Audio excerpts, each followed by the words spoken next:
So I'm the one that always leading the charge. You know, we can't forget Craig too, you know what I mean? For But real. pretty much I'm the one that's always on the behind the scenes really, and putting together a lot of the projects them.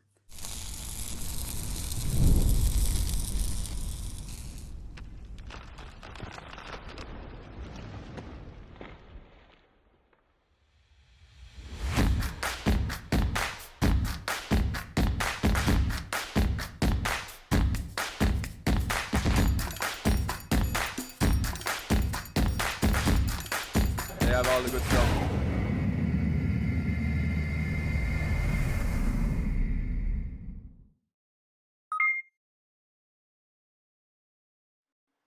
I hope that we have good connection tonight. All right. Big up, big up. You are going to it. Oh, I go and catch one. Big up all of the massive them. Yes, We it. not keep safe. Yeah. Social distance. No sanitizer.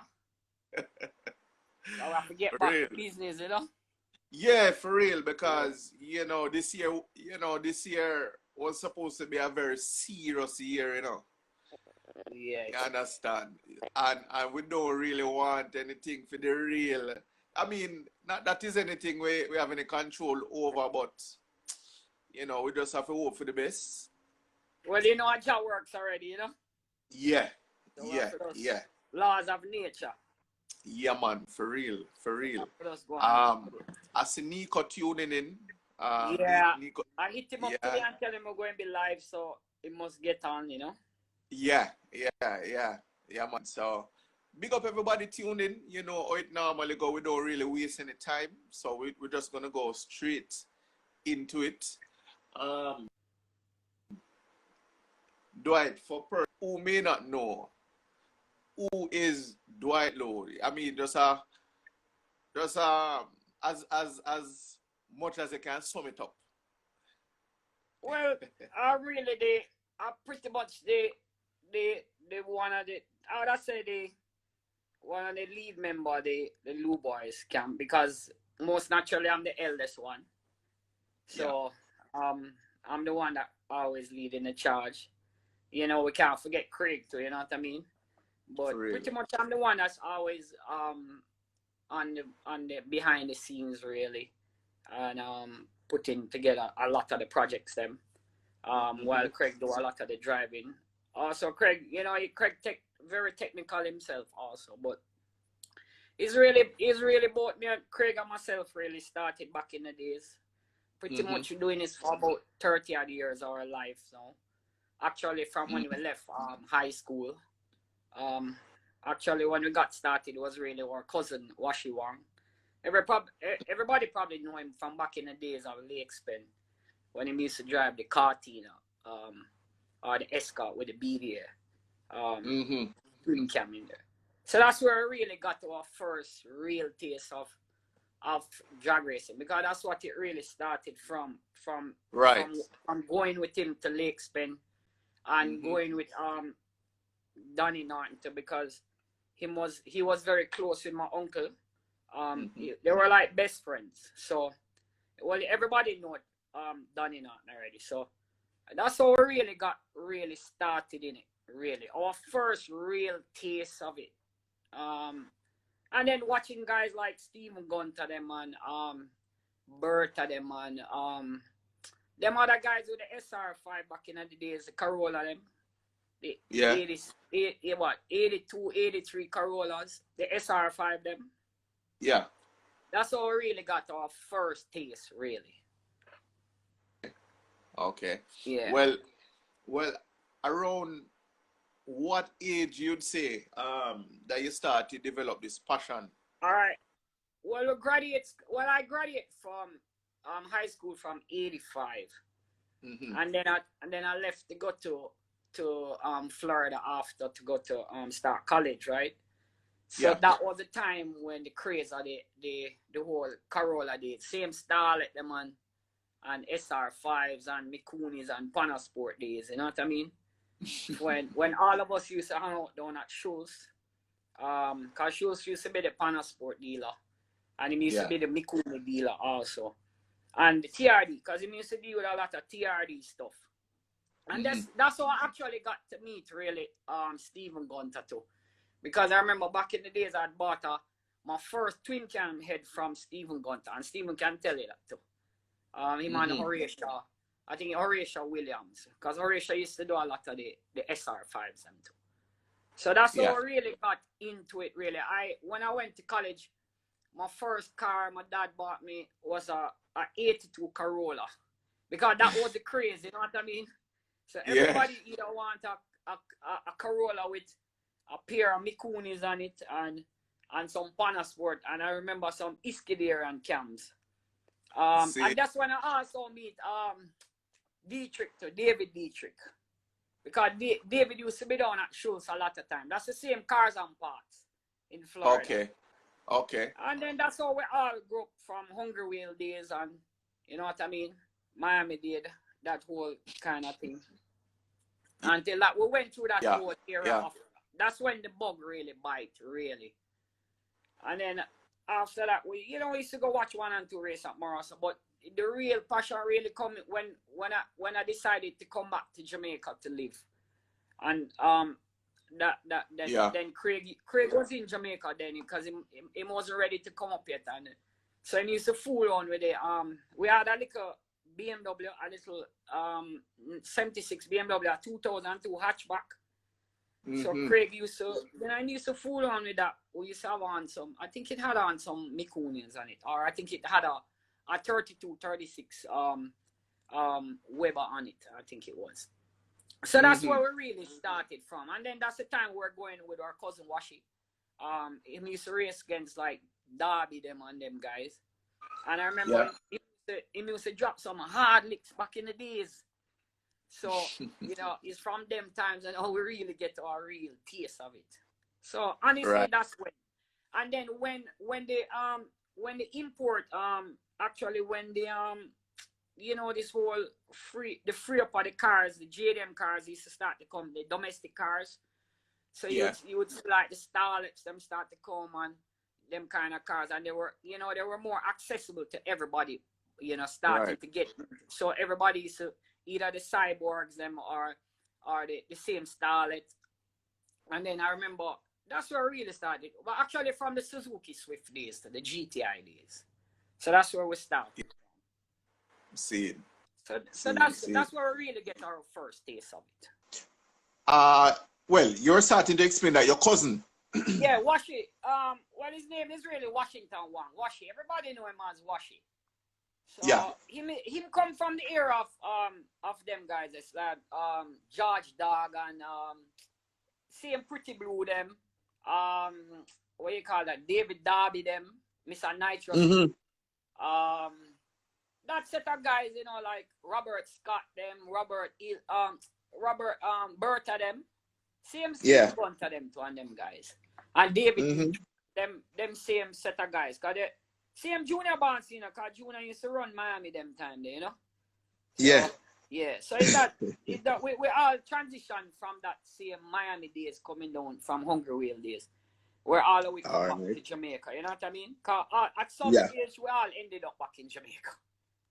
Seeing. All right. Now we're going to go forward a little bit now into drag racing. Yeah. Now, when I can remember the first time going to Vernon Field for me was 2004 or 2003, thereabouts. Right. And I just hear everybody talking about banana, right? Right. But being new to racing and everything, I thought it was a literal fruit people talking about. Yeah, but before the banana, remember we had some other cars before the banana, Cause the real car that really got Craig on the map and ourselves on the map was a Starlet. The liquor, I think it was the 80, was it what? The 85 or 87 Starlet or 89 Starlet. The square back one, the turbocharged one. Yeah. Yeah, that was the one that Craig first. That was the first car that we came really hard with. Well, Because tell we us a bit started more out. about that, because Well, I don't know the car. all right, we all started back then. Well, I think we had GRD, JRD, JDR, yeah, JDRA, yeah, JDRA. JDR. They were just up and coming. Damien and them guys had started the club, but I don't think it did really get off the ground yet. But we all used to go by. We used to go by when name a race. Right by, the Portmore. I think is a 95. We used to go race. Right. When they had just built the 95, because you had Lakespen then we had Shifty because they had just built the 95, but there was no traffic on it. And we used to go out there and race. We used to race like against the Cyborg, them same Adrian Blake them with the Cyborg, the 4-wheel drive. And we used to race with same Big Dan Heaven with 11. Right. And we used to go out there and drop some lick on them with the Starlet. So that's how we first started out really with the drag racing thing. Okay. Right. And then, you got a time for the Starlet? No, well, I'm not sure what happened after when JDR had started up. I think we started to race at Vernon Field now. That time, this is going to be an interesting thing, and I don't want it to hurt no feelings. You know what I mean? But that was when probably Craig get him real big ups them time. You know what I mean? You know when you're just hunting for your stripes and stuff. Because you remember we come in and watching guys like Danny Nart, them and Peter Moody Senior and stuff. Because you remember them used to come. You remember I used to have he used to come out with the I think Mikey Mir did build a Civic, a red Civic. The one that I actually ended up buying from Moody them. After they had defunct, I'd actually bought a car from them. But I remember when we started at Vernon Field and Craig took the Starlet, because Craig did he was probably the first one that did switch the 1300 and put in the 1500 inside of it with the nitros. So that's when we really started. So I remember that day, Mr. Moody used to run the place still, because Mr. Moody was the big man back in the day. Yeah. Because nobody was supposed to beat Mr. Moody. And I remember the day we was down there and Craig come out with the Starlet and was running, and we ended up, I don't know which one, I think it was the younger Moody first. And I can't get it exactly, but we started out. Craig line up against the first Moody. I think it was I don't remember exactly if it's one I know it was one of them, right? And when Craig got on the line with him now, Craig cut him. And when Craig cut him, man, the whole of Vernon Field mash up that day.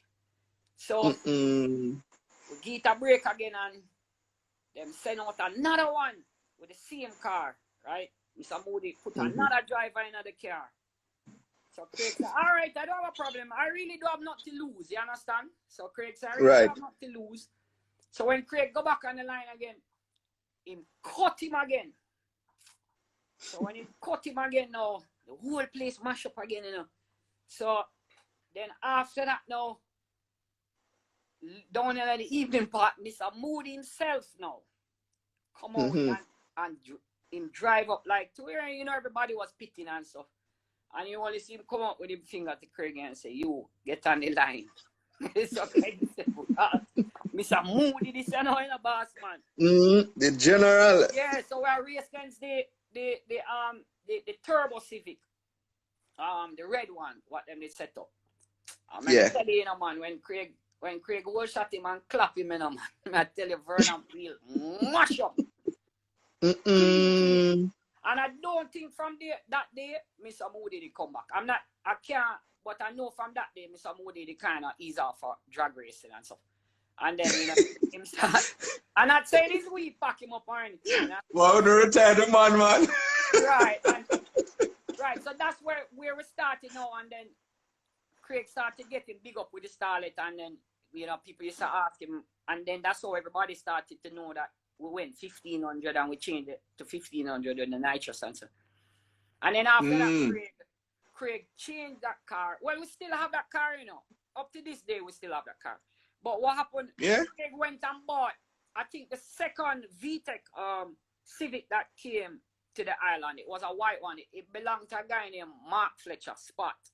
And he had it for a little bit, and then he decided that he wanted to sell it, and Craig bought that white VTEC Civic. And then that's where we started with the whole Honda thing now. So that's when Craig got into the turbo of the Honda. And we were the first one to try that electromotive on it. That was like a piggyback computer, like back in the days. But it had so much. In the day. Yeah, I don't remember. Some of them guys on the forum probably know the electromotive. And it was so complicated, Kedron. It was so complicated. So, you know, we met some guys in Florida, because that time we're always back and forth going to that. You know, that time now you would have like the import scene would have take on now. You know what I mean? Like guys like Kenny Tran, them, Lisa Kubo, them, all of all of these guys that you would probably see come still running now. So that's how that, you know, so we made connection, and then what happened, Craig met up with Lance from Tire Motors back then, because Lance was the big man back then too, you know. So everybody knew about Lance sometime. So that's how we met up with Lance. And that's Tuna Lance? Yes, Tuna Lance. Lance Holland, the greatest tuna. Okay. Yeah. Not what tell a lie. Yeah. I've had some great results with Lance. He and I have some very, very good results.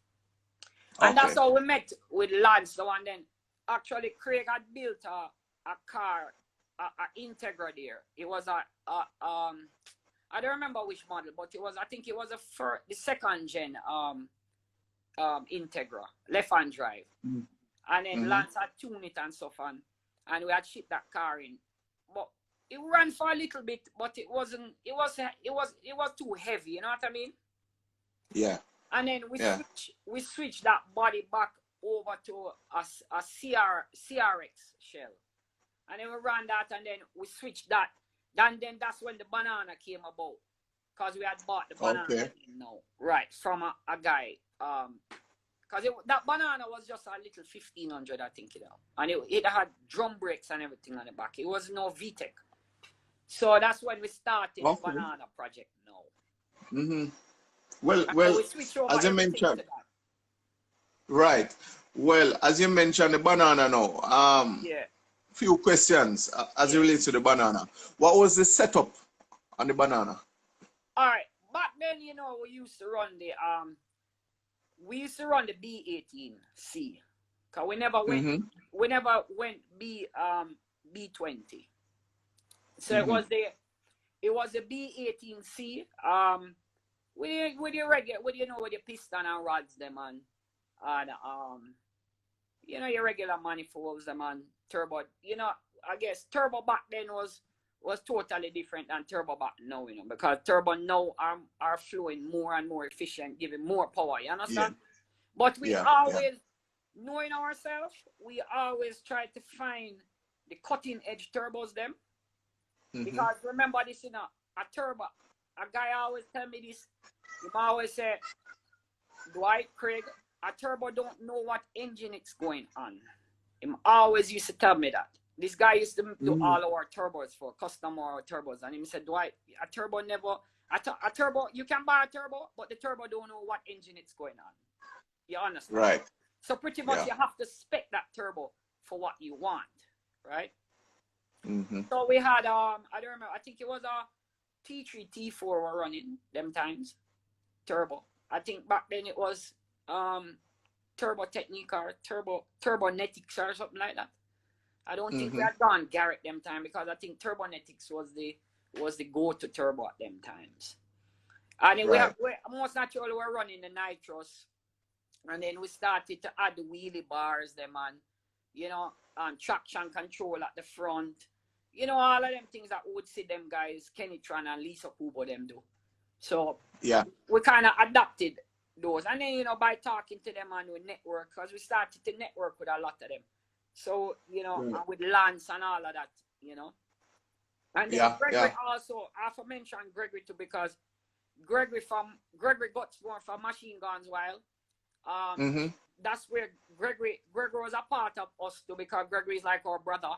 So Gregory was building the cars with us that same time, because all of us grew up learning together. It's not like one of us learned before each other. You understand? It was me, Craig, Horatio, same Horatio Brown, because Craig was the one that introduced Horatio to Lance, you know.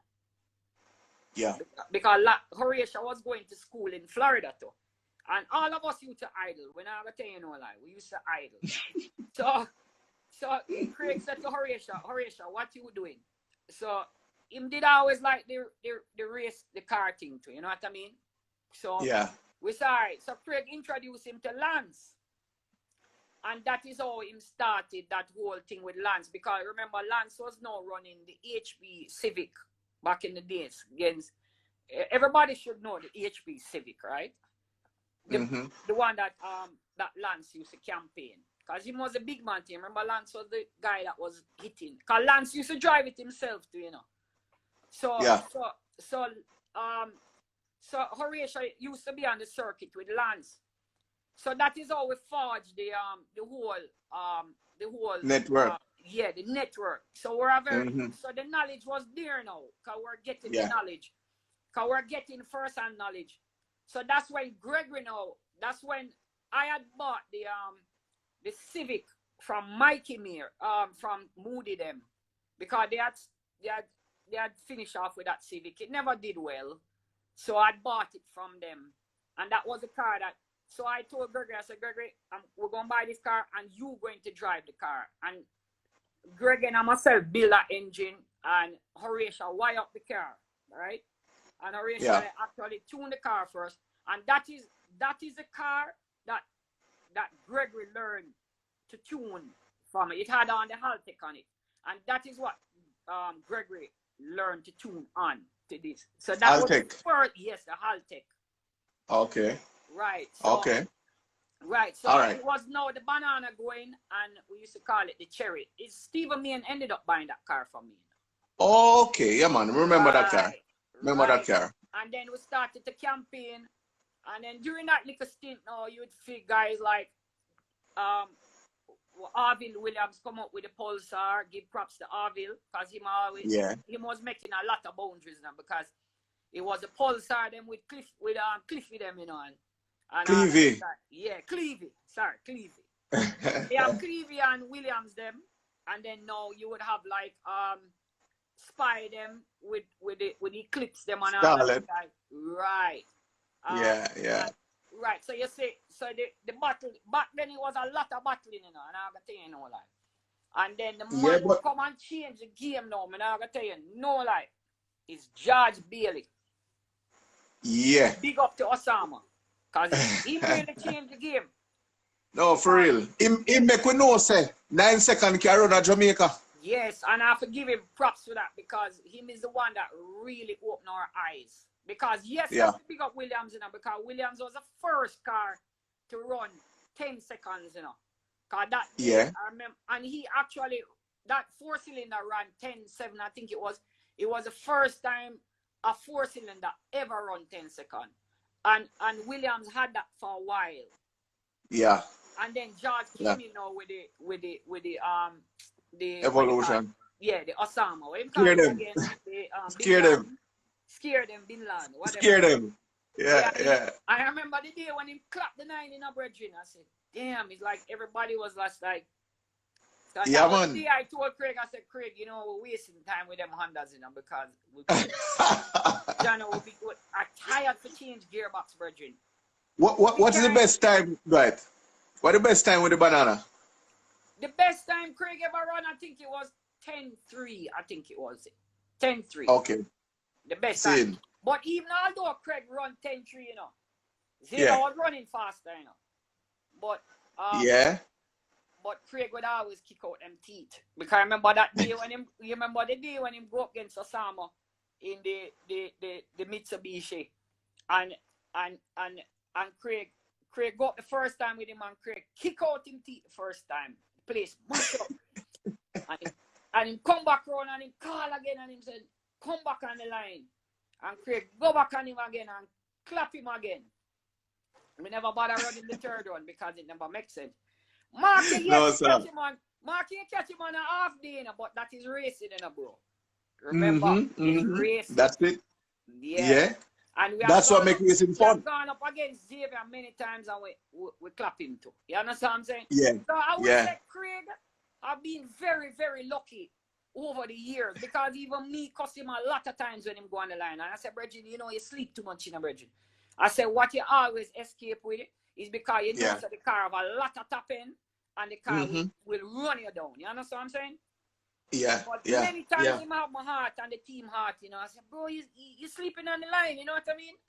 True, man. And then he will come back and he will be laughing. I said, bro, go get away the next time, And I said, we can't afford to lose, no matter what it is, Bridget, we soon get to that though. Hard.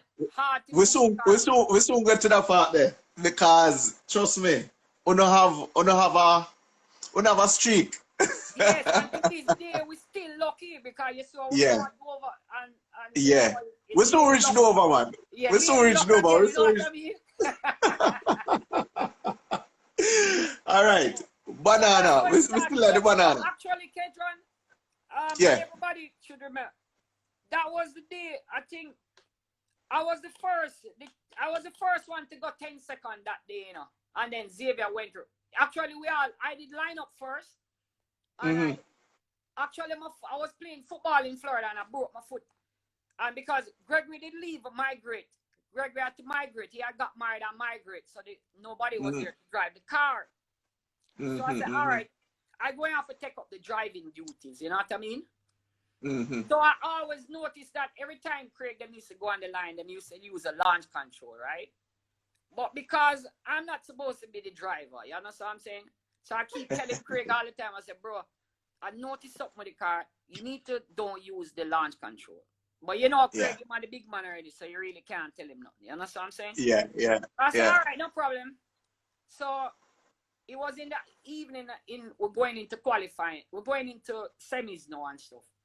And I had a buy run because I used to use a nitrous, So I say, so I never used to use the launch control. I never, because I found that I got better results not using the launch control. Not using it. Right.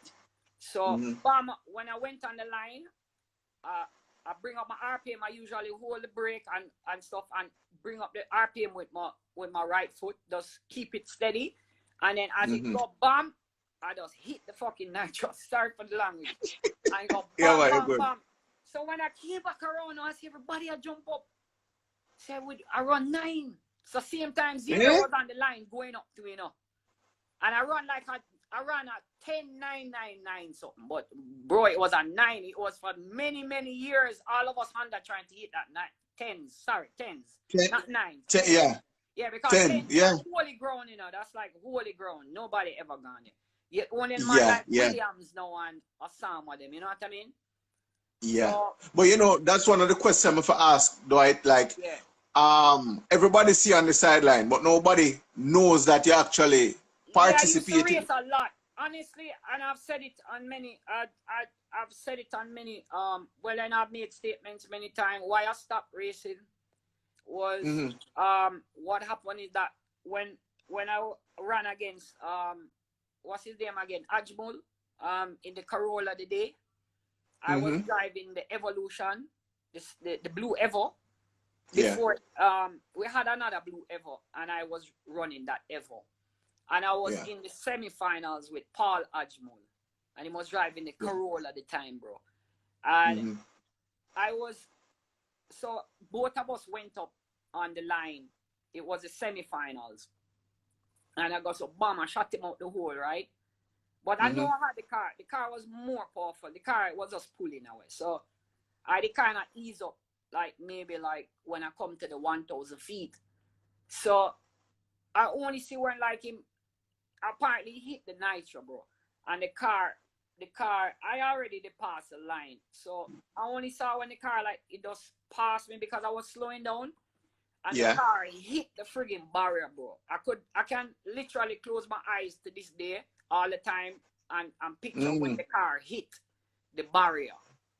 And it's like when the car hit the barrier, it's like a cold sweat just run over me. It's like I wanted to just, I felt this nauseous feeling. I'm not going to tell you, no lie.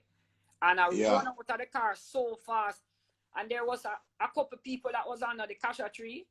And then everybody, we were the first people there, and we run. And honestly, when I saw him, the guy, everybody was like, him dead, you know what I mean?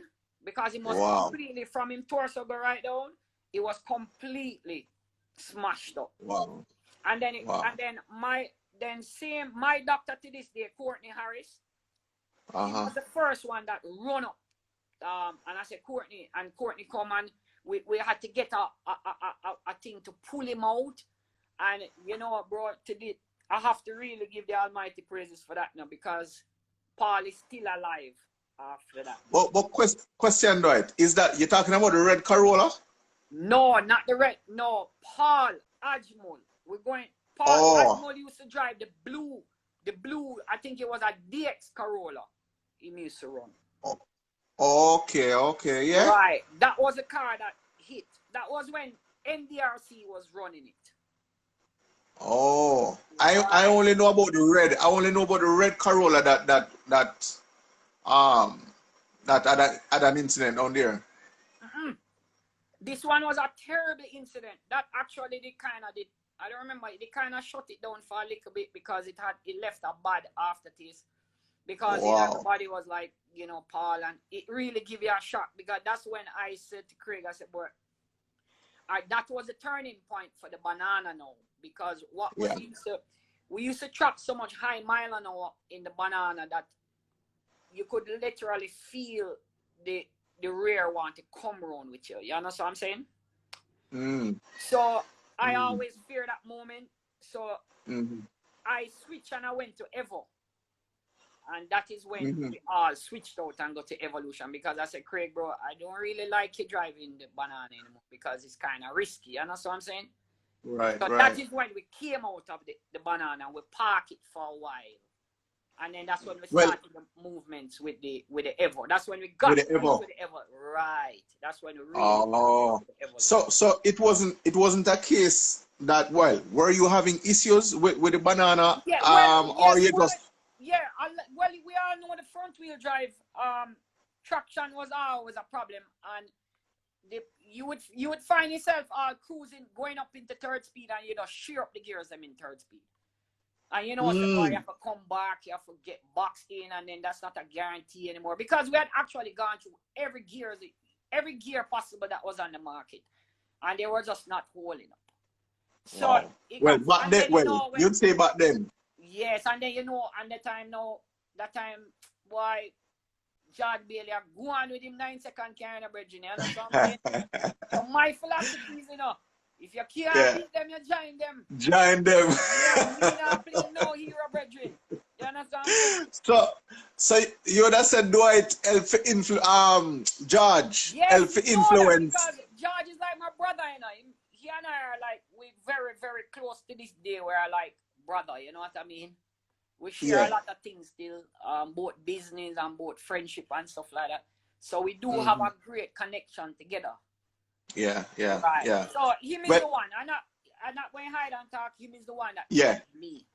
Because I said, that guy, I said, boy, George, find the formula, bridging. So I was work with it. Within my camp, you know, it was a hard, meaning it wasn't easy for me to make that decision, because when I met the move, you know, Gregory them never like it, Craig them never like it, them never like it, in all honesty. Right. But it's when we started, when I actually bought the first Evolution, it was a white one I'd bought. That time now, Craig started to adapt to it, and Gregory them started to adapt to it, and then that's when we started to make moves with the Evo now. Right. So that is where the whole Evo, and then we ended up buying because we wanted to build an all-out drag one. And then you remember John Speed was the man back then too, you know.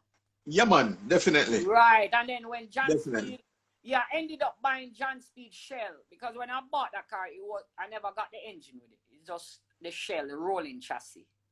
Oh. Right. We never yeah, right. And that's when we started now. And then that is when Craig take it over with the Evo now, and another era of that start back again. And right. Well, by any chance, right? Would you do back a front wheel drive project? No, we're doing Nick car now. Actually everybody know that it's 4-wheel drive now. Yeah. We actually had bought out, well, Nick, very good friend in New York, same CLM guys them. Yeah. We actually got one of their car that they were parting out. Well, I put one of the guys them from their crew. So we actually got everything from that car, and yeah, we have those stuff for it, and then we bought a gearbox for it, full gear. Them guys up in Florida set it up for.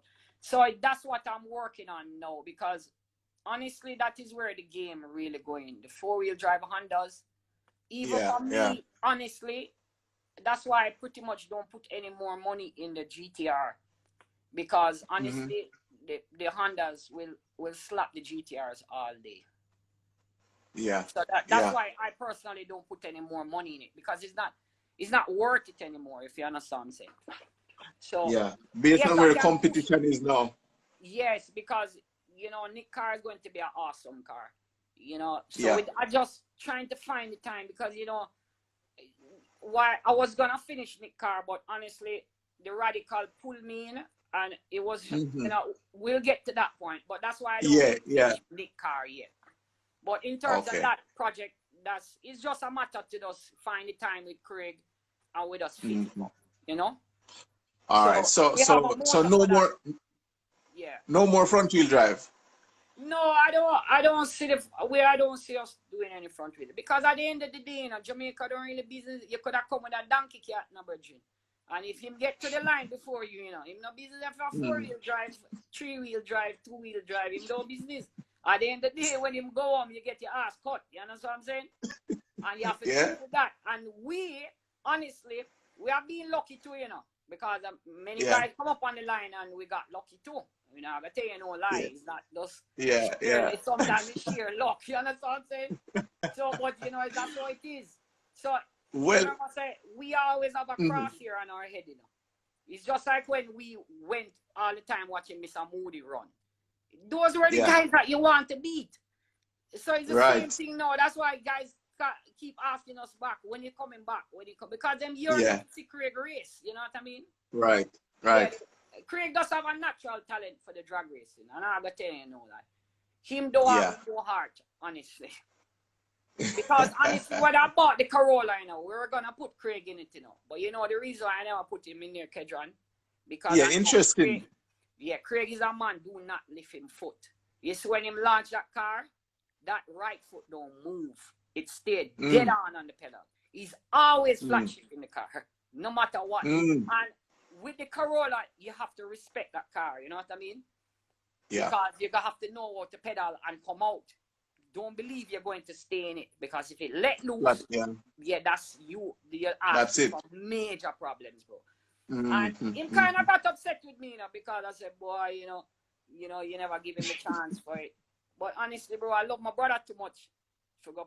Not that I don't love Damien and all of them. No, man. I felt like Damien and them had a lot more experience. Right. Yeah. So as the man who make the call, I have to make the right call.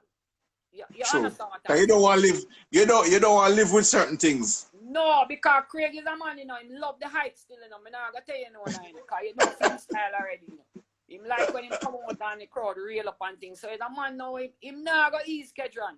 Him not going ease. And that is what right. But he's going to get back in it. He's going to do a last finale still, Because he's doing a 4-wheel drive project now. A Honda. Yeah. So, and when him set back him heart to it, him going to come, him going to be good. So that's where we want to be in the 4-wheel drive new era now. Because you see guys like Bujo, you give credit to Bujo, because Bujo and Lizard, especially Bujo too, because Bujo work on a car in a very short pace of time, and he ran 8 seconds. you have to give him credit for that. Have to give him credit for that. So him is the one that really giving us hope with it now. You understand what I'm saying? Yeah. So we'll be back. We'll be back one day for sure. But because we have so many things tied up and the Radical is not easy to run, money wise is not very easy. You understand what I'm saying? Because when you're running at that high level with Kyle and them guys and Wings, they're talking big money, bro. You understand what I'm saying? Yeah. So money is nothing to them, because them can say if something going them just send me on 2-3 of them, you understand? I was just fortunate to just buck up in a good team.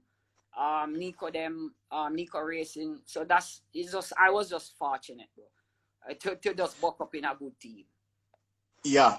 Well, since as we might go back to drugs, but since as we've been talking about drugs for a while, let's move forward to circuit. Circuit now. All right. Our first, actually, go back to history again.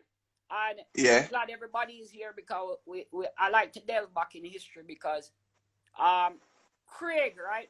Craig was one of the first man with Andrew Alexander and them guys back in the days when he was just built Dover. Because him did maul it and put it, like oil it and stuff. And he had kept the first pretty much event, not really a big event, but a lot of us went and stuff. And Craig actually was sharing the cars, I told it today, with Troy Russell. That is Errol Anderson stepson. And Craig actually won one of the races them. And he actually won a t-shirt, and he won, I think, $8,000 or $10,000 back then. Yeah. So I would have said yes. Even tonight, me and Craig was talking. I said, Craig, I'm going to go on the interview now. So tell me how, let's refresh my memory how that go again. And he said, boy, sorry, I never saved the t-shirt. You understand? Sure. Right. So Craig, I would say, Craig go on that track before all like most of them. You understand what I'm saying? Yeah, right. Yeah. And that was in a 1976 BMW 2002 hatchback. It was really the car that Craig had. So that was just fun back then. You know what I mean? Yeah. Because I think it was an Independence weekend when everybody used to go down for Independence, back in the days, Honeycomb and all of that, and party and them. So I think them they keep a little event, and Craig them they go on and him end up win that. But that is where we actually first. And then we did a little rally too, because we actually did Craig and myself and Desi Wilmot, we actually entered a 4-wheel drive, the Yokohama rally back in the days. That time when the rallies were really, really big. We're talking 30, 35 vehicles running in a rally. And we actually came, Kedron, say, his thief out the van, from my father, go run rally. And actually, my father saw we on sports news the Saturday night, And I want to tell you that day, one of the stage, Craig make a bad turn, go down and hit the van, hit the side and lick out the side window them and all of that. So me even said to him, boy, Craig, so me, boy, better we don't know, because our problems is with dad, you know what I mean?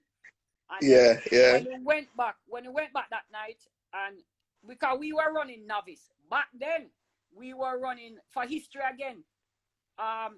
Hugh Hutchinson, that would have been Gary Gregg, ex-navigator.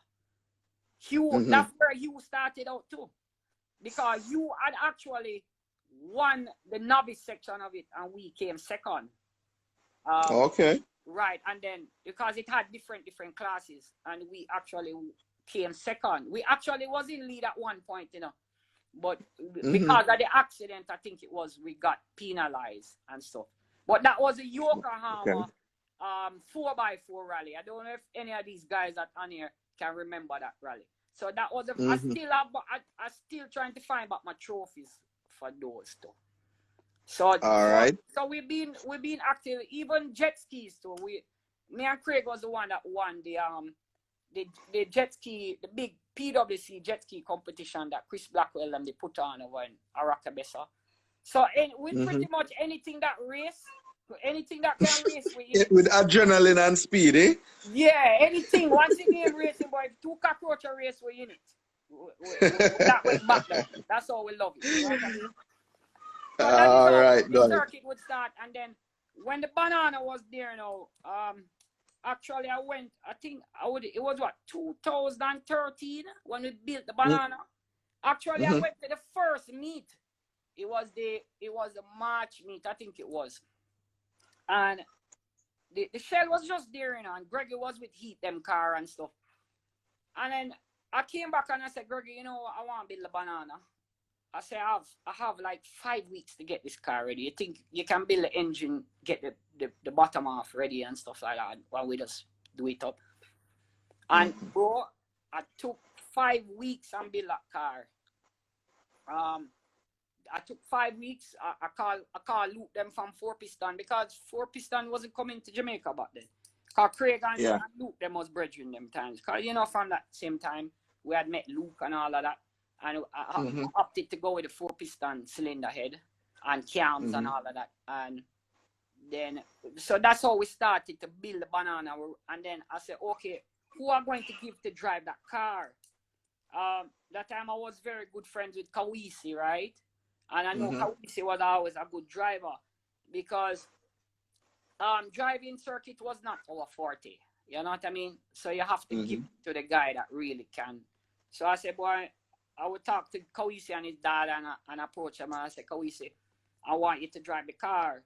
That wasn't even a no-brainer for him. He just jump up right there and say, in. So that's when we started to build the banana now. And then, you know, right. So when the banana came, it came and it made a good impression. And so that was how we started out with the circuit. And then, you know, it had its controversies and stuff like that. Because you remember, you remember a certain Honda used to beat up every Honda out there, you know, whether you had 2 liter, K24, K whatever. But when that one came, you better have to respect that one, you know what I mean? So yeah, because the banana went on to circuit and still was dominating.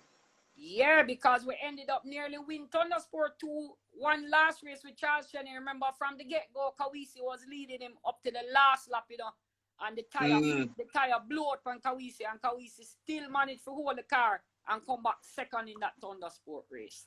Yeah, that was where they saw the potential of the car. Right, because the car was always fast coming out. No, everybody saw the reliability of the Ks then, because that was a car that opened up all of them Ks running. Because remember, them guys used to build the Ks before and they kept blowing up. Remember that? And then when we went, because they went back to the B series. So what happened? The reason for that was when we were building the banana, the B, the K series, we had met the guy from Canton Racing, and he was developing that first oil pan, and with the baffles and everything in there, and we actually got the first prototype Canton Racing oil pan where everybody's using it now because it's a proven oil pan for circuit. And we got that, and we tried and we put it on. We had to do a little modification on it, because when Gregory got it, we had to do some modification, you know, in conjunction with the guy. And we put it on, and that was what was saving the motors. Right. And then everybody couldn't understand, because remember, even Jake and them, they go all, what you call it? Them go standalone oil pump, like them never run dry sump. And dry sump, okay. And they must also have issues. And I think now, if I'm not mistaken, most everybody running the Canton oil pan.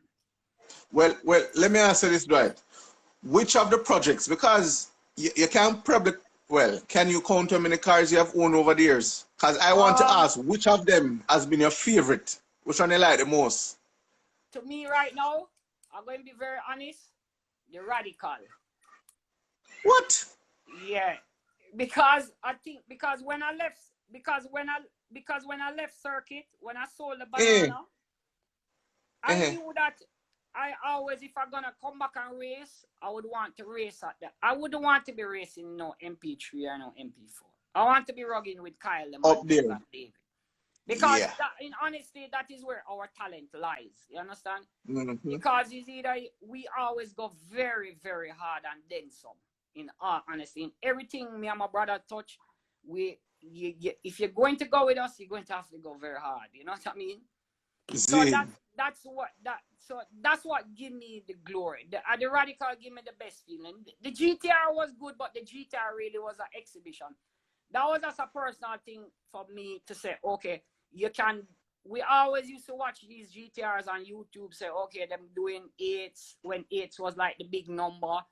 And so I said, boy, I want to build this car. So I researched that car very fast. We actually built that car up and bam, the first pass for coming from 9, I think we had run 9.8 when it was pretty much stock. And then it go from 9.8, it dropped right into 6.30s. So that was a good feeling also, because that when I got that 8.6, it was on my birthday. That's when the Corolla was here. So I wouldn't look at the Corolla, because the Corolla was a car that we bought, and it was two were good friends with Damien and them and stuff, and the car was for sale. And you know, I'm a person, I like to try things, you know. So I said, you know what, we always like to see these cars run. So I said, for the hell of it, I got the car from Alex. And I even said to Alex when I was buying, I said, bro, you're going to have to drive a car. And he said, no problem. And then that's when Alex came. So I wouldn't count the Corolla, because that was not really gratifying. That wasn't something that we had built. You understand what I'm saying? Okay, but Dwight, I would, if someone asks me, I would think you would say the Corolla, because the Corolla is the fastest 4-cylinder in Jamaica right now. Yes, I wouldn't consider it, as I say, you know. I would give more props to like Arville and them guys, and even Bujo, that built it from scratch and take it down to those levels. You understand what I'm saying? So because that one was already a 696 car running 200 miles an hour on the quarter mile. So that car, it's just, everybody knew that it's just track limitations why the car couldn't go down, you know? And it was just not conducive for our track. So I guess when Vernon came, when the curtain closed on Vernon, I opted to just send the car back. And because it never makes sense. But I wouldn't say that's I wanted to get the 7s bad, because that was that car really pushed Badbury them to get the 7s, you understand? Yeah. So, what happened to them, by the way? Yeah, go ahead. What happened to Adrian and the Mustang? I guess because you remember he had carried to Jamwest, you know, because you were there. But I think you see what happened to Jamwest track cannot hold the power. Meaning it can't hold the power, because you will find that even Chuku would want to go and run the Supra down there. I'm kind of reluctant. We don't want to carry the GTR down there, because afraid it will break loose up top. You understand? And if it break loose up top, you know, it's a lot of money going down the drain, bro. And I can't. So that's why I opted not. It's not that because Kenty, I don't want him feel no way to say, boy, I don't want to come and run or whatever. And that is why I'm building the 4-wheel drive Civic, because you know that now you can always, if something happens, you can always put it back together real quick. But you know, when a GTR or even one of them car hit, is a lot of money going down the drain like that. And I know everybody wanted us to see us hit the 7s, because the GTR capable right now are probably running, I would say 8.1, 8.2, 8. If we are lucky, we'll probably get to the 790s if we push a little bit more power. Because remember when I ran in Kedron, I was running the smaller turbos than the 3076, and the last one we had changed the turbos and went to the bigger turbos, them the 35Rs, the Gen 2s, because we're running the Gen 1 on those. And we're building only 1170 when we ran the 8.6. So now we're pretty much close to 1400. So, and the car was actually 300 pounds lighter going into that thing. So we never really got to, because we had some issues with the tuner. He couldn't make it that time. And it so happened that the track was closing off, and then I say, you know what, I just leave it for the road. I think I enjoy it more for the road. So that's pretty. But, as I say, all of them is nice, you know, but I really enjoyed last year still, because last year was really fun. You know what I mean? Yeah, yeah. Well, you're telling me earlier that the Corolla, the new owner had an incident, and the Corolla is no more. Actually, yeah, when a guy from up Pennsylvania had bought the car from me down in Florida. His name is Abe. Abe, he's big on the internet too. He's a very good tuner. He had bought the car, took it back up to Florida. No, took it back up to Pennsylvania. Ran some, I think he ran about 2 events, did well. First pass off the trailer was 760. That was with the same tune at Vernon Field. The lowest setting possible. Because we're even, I don't know if Damon is on the watching now, you know, but I don't want Damon to get back to me. But when he run the 760s, you know, I take up the phone, you know, and I said, Damon, yo, Abe just run 760s, you know what I mean? Because we keep going to the track all the time with Damien and cannot get nothing. The car would just be like not responding the way. And I know Damien was just learning the car also, you know what I mean? Yeah. So I think I never had the time for it no more. So I just say, you know what, let me sell it. And but that car went 760s with Abe easily. And then he went to an event, I think 2 weeks after that. And he actually went to the finals, won the finals, the 7 seconds finals or something like that. Some open, some modified class. And when he was going to pull the parachute now, the parachute never ejected properly, and it rolled into the wheelie bar, and it pulled, and then it pulled the car to the left, and then pulled the car to the right, straight into the side walls, and that was the end of the car. I guess some of you guys probably saw it on the internet, but I never really did put it up, you know, because I show out of respect for the owner. Right. Right. And so you're probably one of the first person I showed that picture to. Right. That was just the end of that car. And then I'd start another project last year with Joe. Joe is the one that helped me to put the GTR together. We're doing a project with Chris Gordon and Jonah with a 240 Essex. And I remember you sent us some photos. Because Jaime them from JC Engineering, they did the chassis work on that car. And then we're going ahead to build it. And I just kind of lost interest, you know what I mean? I just kind of lost interest. And then I kind of just give it a break, because one of the main things is because we had lost Vernon Field. In all honesty, that's why a lot of us lost interest, because we don't really have a proper home to say where we can feel comfortable to really push it. Because you remember now, Kedron, you saw the last part of NDRC, the whole Vernon Field. The cars were getting faster, bro. Yeah. Because we were all pushing the envelope. You're talking Arvilla push the envelope, Chukudema push the envelope. And we are pushing envelope, Bad Breed, them are pushing envelope. You know what I'm saying? Dean Shaw. Yeah, because I remember one meet you had as much as maybe about 6 cars in 8 seconds, if I'm not lie. Yeah, something like that. So it was like crazy. Yeah, you know some of them. Right. So we never felt comfortable in going down to Jam West. It don't have nothing. There's not a personal issue with Kenty or 90 them, because I consider them very good friends. So I must commend Kenty very much for keeping the sport alive, and he's doing a tremendous job.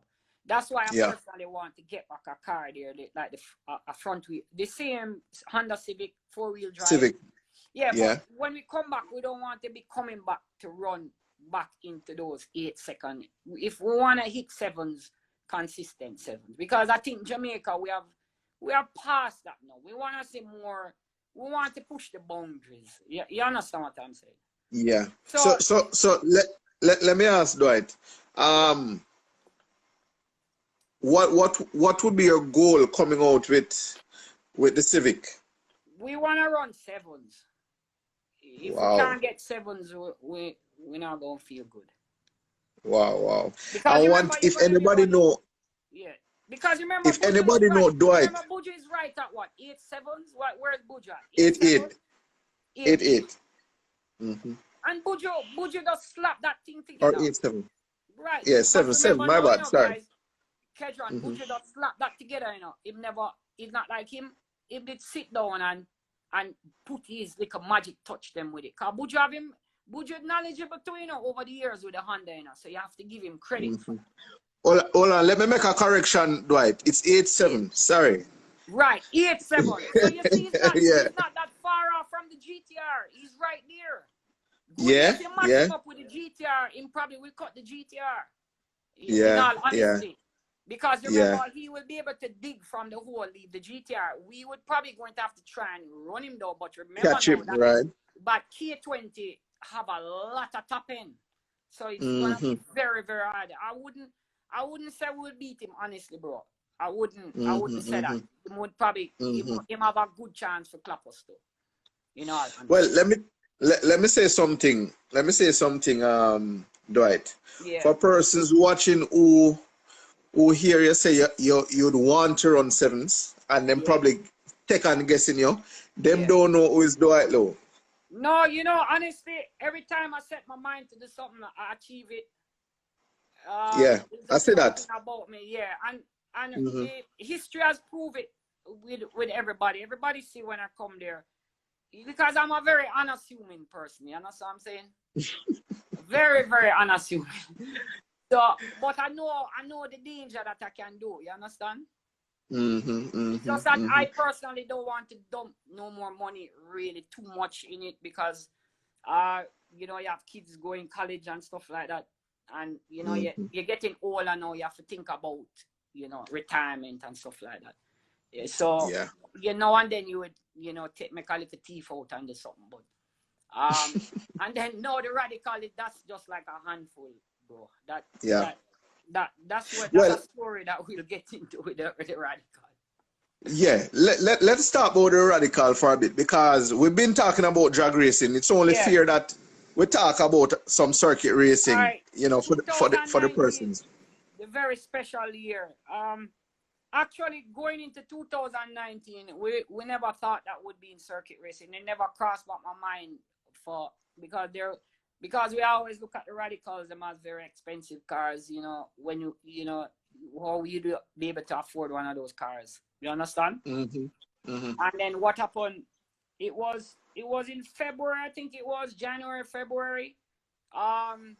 Actually, James Inns, and if James is here tonight, James reached out to me because James was a part of the GRDC, right? And James and I myself, he and I and the family are very close. So James reached out to me and said, "Boy, we need some help with the marketing and the whole campaign." I said, honestly, James, I can help, but who are we gonna market? We don't have a dog. We're not sure about David. You understand what I'm saying? Who are you really going to market? And at the end of the day, the fans is not going to come out if they don't see rivalries and they don't see battles. They're not coming out, because I personally am not going to come out if I don't see, you know, gladiators running. So so he begged me, and then he pitched it to Peter McConnell on the board, and then I said, okay. So I said, all right, I will go with them and stuff, and I will work. But it just so happened one day I called Doug out of Doug. I called Doug because Doug and I do business together. So I said, Doug, you know, I called him about something else, and he said, hey D, you know that I saw this radical and stuff. And I said, show me the picture. And in screenshot, him send over the picture same time. And I look and I said, but this is not a bad car, you know what I mean? So I called the owner same time for the car. And I started to talk to him. And I'm a person, I just do things on impulse, in a bridging, honestly. So at that time, there was a person that was looking at a car here in Jamaica through another friend of mine that also raced. So we're actually was just looking, you know, like just looking. So I called him and I said, bro, there's an opportunity for this car, you know. Would you be interested in it? Because I think it's a nice car because, you know, it's a good buy. So, you know, I thought about it then and he said, yeah, And I know when he tell me, yeah, you pretty can just handshake on it. Because we have done many business together on handshake and it go through. So just out of impulse now, I went and I sent him some deposit on the car. So I hold the car first. And then that's how we end up. And then like a week after, the guy changed his mind and said, which you can't give him, you can't quarrel with him for that, because that would have been such a handful for the person who would have been driving the car. You understand? Yeah. So, and I don't think his dad was a little bit worried about the open cockpit, and so I said, all right, no problem. So the same time now, I started to help out with James now, and I called Nick and I said, bro, we're gonna need for help out JDRC. And so I started to call like David, and I started to preach to him, asking him if he could come back. And as well, Doug and I was in discussion all the time. So I said, Doug, when is the Audi would come back? And we started to coordinate. And then we reach out to Kyle too and stuff. All I know, I lead him tonight. Yeah, man. Hey, listen, controversy sells, bro. GRDC love this, because I'm telling you, the first meet is going to be epic. Everybody's ready to go, bro. I'm telling you. Yeah. That's what sells. We all love controversies, rivalries. Yeah. And as you mentioned, rivalry. Yeah. Who has been the biggest rival in circuit? I know it's a short. I mean, the career in. No, well, when we had the banana, it was always trying to beat Andre Anderson. Because that little bike was so fast, you know what I mean? And it ended up that we were in that class, that MP3 class. I think it was one time we ever beat him. Well, that's one time, I think it was. That was one time. And that was the same time when he had actually, we had a little incident with Kawisi and we run out. I think it was the last AA corner, that incident. Yeah, that was, but definitely Andre Anderson. He was the guy. Andre. Yeah, because Kyle was running MP2 back then and stuff. So he was just a challenge to take the Honda to try and run on that 4-wheel drive, because that car is turbocharged. Yeah, because you saw what he came to do to Verdun Field and do, right? Yeah, man, 10 friggin' 0, those same tires, just like that. Just like that, just out the bat. So it's a very car. That was very impressive. Of course, to this day I talk about that car. And that's why I started the Liquor Mavic, because I have a Liquor Mavic I'm doing 4-wheel drive though. So, but that's really like for a street project though, like for street. All right. Drag racing now, what's been the biggest rival? It was always Xavier. And Xavier and I are very good friends. Yeah, it was always Xavier. It was always Xavier and us. I wouldn't say George, because really and truly, we and Xavier as Hondas would want to try and take down George. You know what I'm saying? Yeah. So it's really just because the Hondas were really, people pulled to the Hondas a lot, and it was a big fraternity. So that rivalry was that was a strong rivalry for many years, and Xavier can tell you that one was a very strong one. Yeah. So I would say Xavier. I wouldn't say Orville them and stuff. No. Yeah. It was really more Xavier. Yeah, to this day, hands down is Xavier. Because Xavier always put you on your P's and Q's. He always had you on your toes, because before every meet, we are trying to find out what he can do. You know what I mean? It was always intense going up against him, man. I'm telling you, because we always come in with bag of tricks. You know what I mean? So man. Yeah, and back then I'm telling you, the rivalry was wicked, boy. I don't know about now still, Maybe because I'm kind of not on the scene much. So but I guess rivalries will always be there. But Xavier for sure, number one. Xavier. All right. Last year, I'm not sure if it was the last meet, but there was really an intense battle between Nico and Kyle. All right, go back to we'd have to reverse what happened. Remember when I told you I ended up with the car, right? So when I ended up with the car, I thought really fast, is that David wasn't committing to the meet, and Doug Carr was not sure of coming because it were the logistics wise, and then we were involved in this whole promotion and the hype and all of that. So I had to bite the bullet and pull out all stops to get the car in within that time. You understand? Because I have to bring another horse to the race, because it would only be Kyle and I think Wings would be there. Wings. So you wouldn't have nothing really to sell. And then it just so happened that time now, Dog Cars started, it felt like it was coming back now and stuff. So that's how we started, and luckily, and then we started to do the whole promotion. You guys were active to doing the promotion. So I contacted Christian, because when I saw Christian the banana, because remember the banana went on to Trinidad to Christian, and Christian, which is now the Sparta. But Christian had developed the car far more than we are. In terms of horsepower, Christian had bumped the horsepower more than what we had. And he had really did out but I always knew Christian was a very good driver. You know, Christian was a part of our thing with Gregory, because Gregory built Christian's car, in engines and stuff. So we always had a connection to Christian, and I always promised him, I said, Christian, whenever I our crew can ever get one of these cars, you would be the man to drive it. You understand?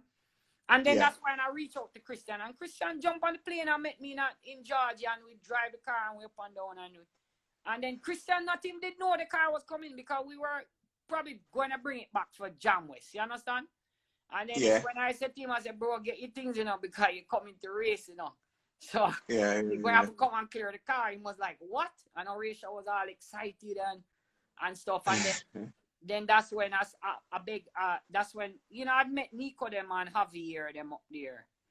Because when we met Javier and Nico had his car there and he was driving, and he was a very good driver. And then and I asked them if they could come. And them say, yes. They said, boy, just pay them plane fare and put them up and whatever, and them come. No. So I was very happy, and then that's how the car came. And then when the first day the car went to Dover, I remember we went down early, because remember we went down from the Wednesday, bro, because we wanted to get some time, because we don't know the car. It's the first time I ever see a car. It's the first time I've been around a Radical, because I got to be honest, from Kyle did have his Radical, I don't ever go there and look at that car and see what that Radical look like. I probably want to see it on YouTube or the TV clips them or whatever. So it was my first time experience around with the car.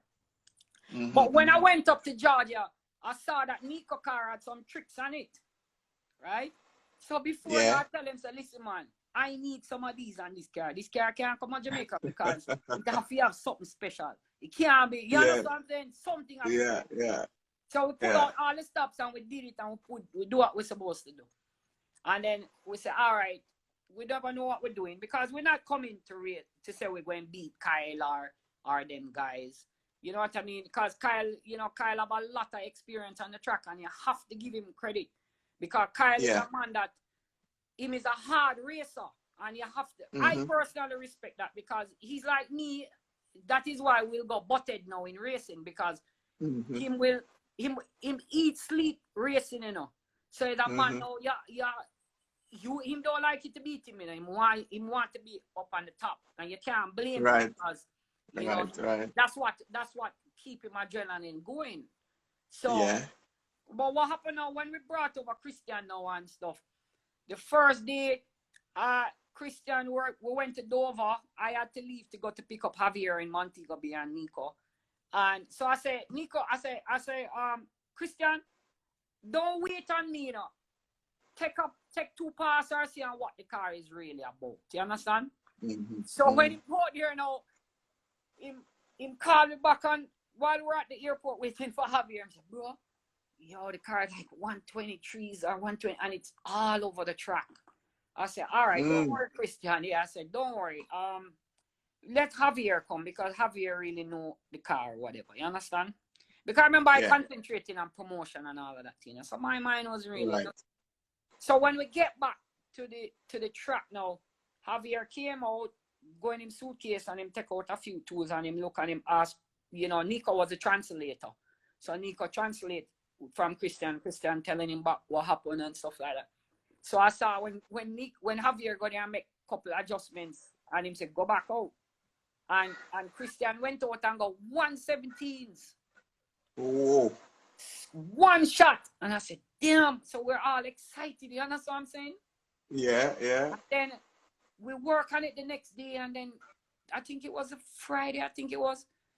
I see Christian hit 116s high. And I said, frig. I said, but if him hitting 116s, we're probably in the money. You understand what I'm saying? We can pick up something, you know, mark you. Kyle was running some sub 116 and I think that time is when he broke the record, the 115s in practice. Yeah. Yeah. So Kyle was really the man. You know, we never had the wildest dream going here to go race against Kyle and beat Kyle. You know what I mean? And then and remember say bringing a new, I would say Christian is new to the track because one time he never get to run on Dover with the ever. So you're bringing a new jockey. And you're talking Kyle and them guys have years and years of experience. You understand what I'm saying? So when we came to race day now, we just come because we have to put on a show. You know, we saw where it started to get a good crowd and, you know, it wasn't bad. It's not a big crowd like what you would see like, you know, David and Doug. And then Doug was there. Doug car came to and it was, you know, they were there practicing and whatever and stuff. And then on race day, you know, when Christian went to qualifying, Christian qualify, Kyle would qualify first and then Christian qualify number 2 position. I think Christian is qualifying 116.5. So that would be Christian's best time in Jamaica, 116.5. That time Kyle don't crack the 115.8s or 115.9s already. Him already don't crack that. And him did, so him was number 1. So I don't know what happened. I started watching the race. I never really expected much. So then I saw when Christian was in front. You understand what I'm saying? And the crowd went crazy. But actually, Kyle had some difficulties. But you know, at the end of the day, bro, if I'm racing against, if I go up against Usain Bolt and I going up for $1 million, and Usain Bolt happen for just buck him to and me pass the line, and win. me ever get the 1 million US. So you know, really matter to me. Me I collect the 1 million US. You understand what I'm saying? Yeah. So and that's the racing going on. That race Christian happened to beat, because Kyle then eventually drop out. So Christian win. I would say Christian win by default. You understand what I'm saying? Yeah. That wasn't really. So you know, then but you know what the crowd going to be, because everybody go. You see, Jamaica will love you and hate you. You know, you have to understand that. You know, because, trust me. And Kyle have to understand that too, because you will reign. You know, but deep down, some people want you to get beaten. You know, you want you lose. Yes, they want you to get beaten because they want the rivalry to continue. Yes. And that's what people have to understand. Why even Kyle, and I'm glad I'm here tonight to clear the air with Kyle and his family, with gear and all that. I don't have any animosity against them or anything. You understand what I'm saying? Racing is racing, and we'll jive each other and we'll go back. Because if I never love it, I wouldn't go back and spend money again to race again. You understand what I'm saying? I would take it personal and cut and say forget it, and I'll go bother race. So I want to clear that tonight with Kyle and his dad, because I feel that there's some hot blood out there, like some little, you know, tension. And I want to clear that tonight in front of everybody, the whole 208 people tonight. And if Kyle is even here tonight, I don't have nothing. Because even at Jam West, Kyle would carry on brake pads so and stuff like that. But, you know, so when we end up now, and then we ended up that Christian went on pole again. And then, you know, Kyle actually won that race. And then we went 1-1 going into Jam West now. And then when we went to Jam West now, with this start again. So actually, when it started though, Christian in qualifying, reel off a 110, I think 7 or 8. I don't. Wake up. You remember Christian have the track record for Jam West. Right. And right. Him still have it, right? Yeah, man. Christian still have the track record for Jam West. Okay. So that's why I tell you, last year was the most special year for me, because these things, you found this car. I tell everybody, you know, I never find this car, you know, bro. This car come find me. So got to be a special car. It's like her. I always refer it to like Herbie the Bug. You know what I'm saying? There's this little personal connection with it. So not in my wildest dreams or whatever, you know. So it ended up that we went to so we did some more work on the car again, and Christian came down and we work, you know. It was never, I'm going to be honest, it was never an easy road with the team, trying to keep the team together, because you had Nico them and Nico and Javier, and there was, you know, Christian is a good guy, he's a strong-headed guy too, you know, and Javier is a strong-headed person. So so me and Horatio was always there trying to buffer them and trying to, you know, to keep them intact. And you understand what I'm saying? So, yeah, man. Sorry, I call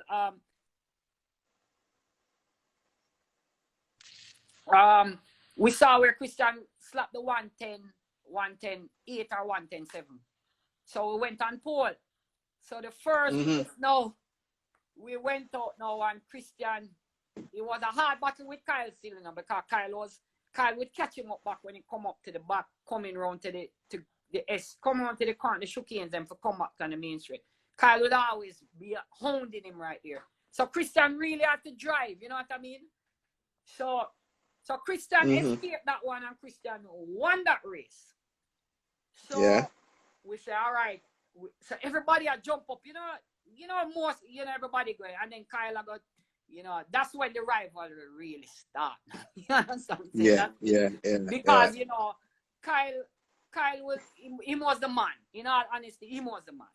So you know, we were all talking on friends or whatever, but at the end of the day, because he all carried on the brake for them for the car too, you know, understand? So, right, so it started, little tension start there, you know, because his dad is really a fighter to, you know. Dad will go to the end to make him win, you know. You have to understand that. If there's an engine to come from Mars overnight, there would fly. It go reach, you understand? So, and then, you know, so the people them start, yes, you see, you come back from Vernon, from Dover now, and see they clap him again, Christian, and then, you know, the crowd start to, you understand what I'm saying? Yeah. True fuel in our fire. Yeah, and then worse, he get the track record and all of them something. You know, Christian deserve it. You know, they really deserve it. Yeah. So, yeah, man. It there now, so we ended up now take a rest, going back to second race. So Christian is a man now, you know. Him like for sometime when we come and just tell us, boy, he want for trouble something on the car. You know what I'm saying? So I did go leave to go take a little rest because I did tired. So it's when I coming back now to go to the second race, Javier, I see Javier vex. I say, Javier, what happened? You know what I mean? Oh, Christian changed the wing. Him changed the wing setting and stuff like that. So me say, and so Javier spoke it tonight, and I'm going to tell the crowd tonight. Javier say he's not going to win, Dwight. He's going to lose. The car is going to get tail happy.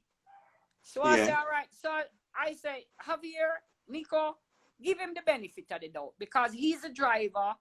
He's the one that's out there, and you have to go with him, Carl. As the man who in charge, I said, Horatio, he make a call. Whether I'm win or lose, we're going to have to live with it. You understand?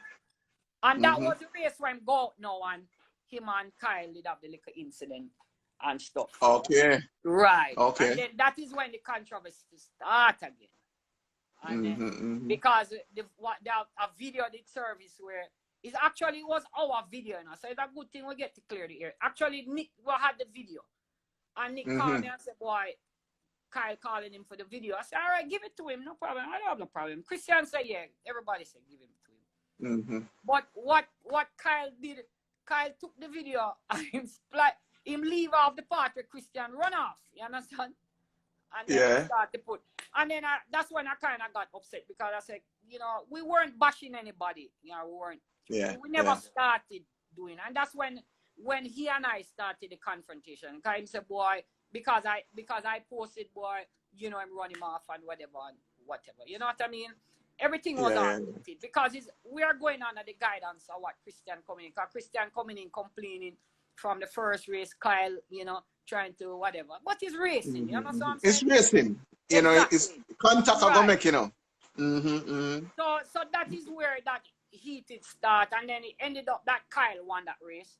And we ended up now 2-2, I guess it was. We went up, and then the rain came, and then after I remember. We went into. We never bothered to run. We never run August meet because you know I skip August because you know when you run in this car, honestly, Kedron, it takes a lot of money. Honestly, I never knew, but you know I did it, and I did it in. I don't have any regrets doing it. But it takes a lot to run that car, honestly, it does. Because you have to fly in, you have to do this, you have to, and then knowing our thing, we always want to push the envelope and do more, you understand what I'm saying? So that's how we ended up. And then we a set of tires. Go again? I was asking, like a set of tires for the Radical. Like, well, what? Honestly, just so persons have an understanding. All right, all right. I'm glad we even going into all of this because a set of tire is about 300 grand, little under 300 grand, depending on the dollar value, depending on the currency. So when you're looking at, and I don't want Kyle to take offense to this or anything, but we're talking in layman terms. We're being real with each other. I couldn't afford to buy 2-3 set of tires, bro.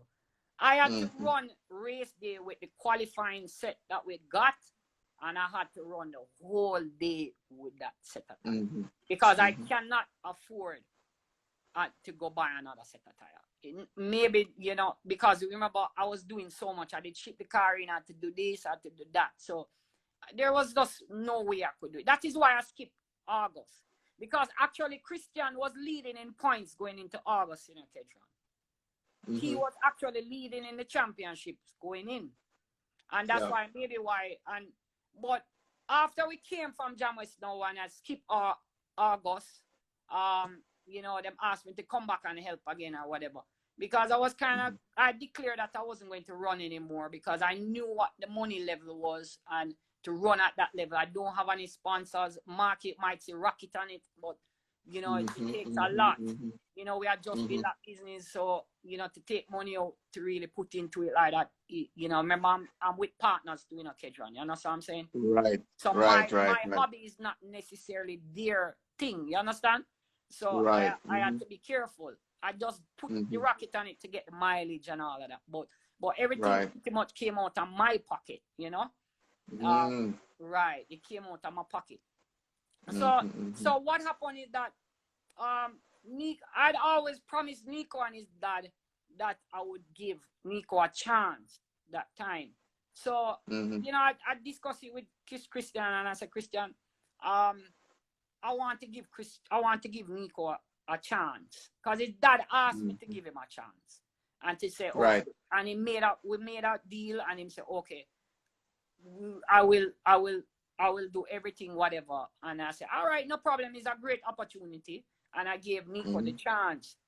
I know Nico was a very good driver, but you remember I said he's a very risky call as a person. You're taking out the driver that him have a record holding, him have a record for a track, improve himself. Right.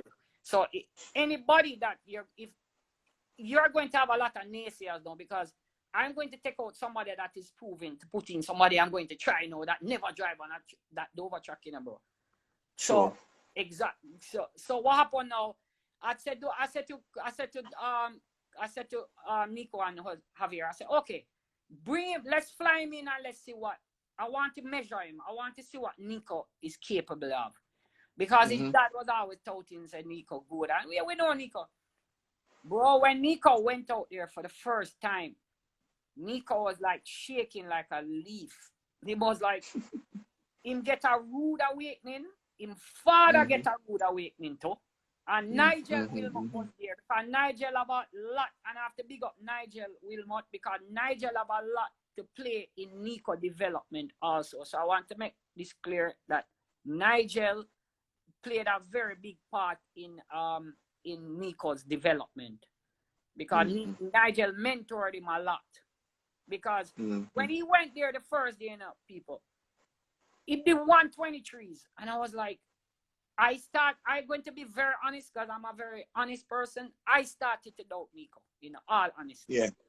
Yeah. My guys around me said, boy, give it a chance. It's the track green, it's dirty.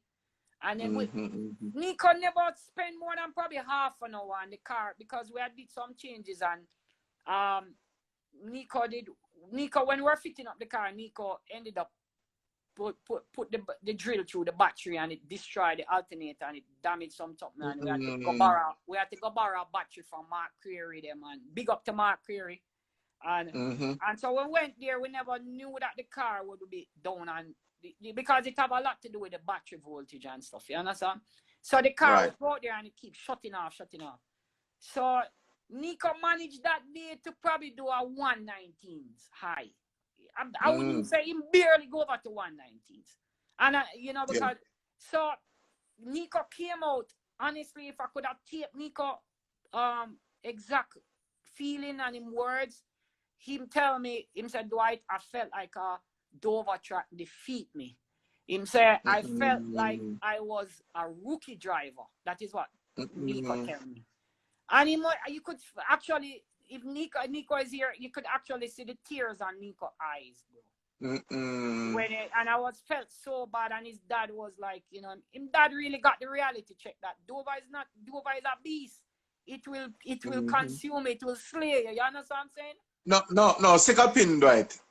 I a lot of drag racers in the group now, and I see a lot of them commenting, some of them saying, all right, enough circuit now, we could go back to drugs. But what persons don't understand is, right? Yeah. You see, circuit racing is a different discipline. I mean, I've had the privilege. I've had the privilege to drive around Dover several times, and I can tell you, it's not pretty. No, because I can tell you this, Kedron.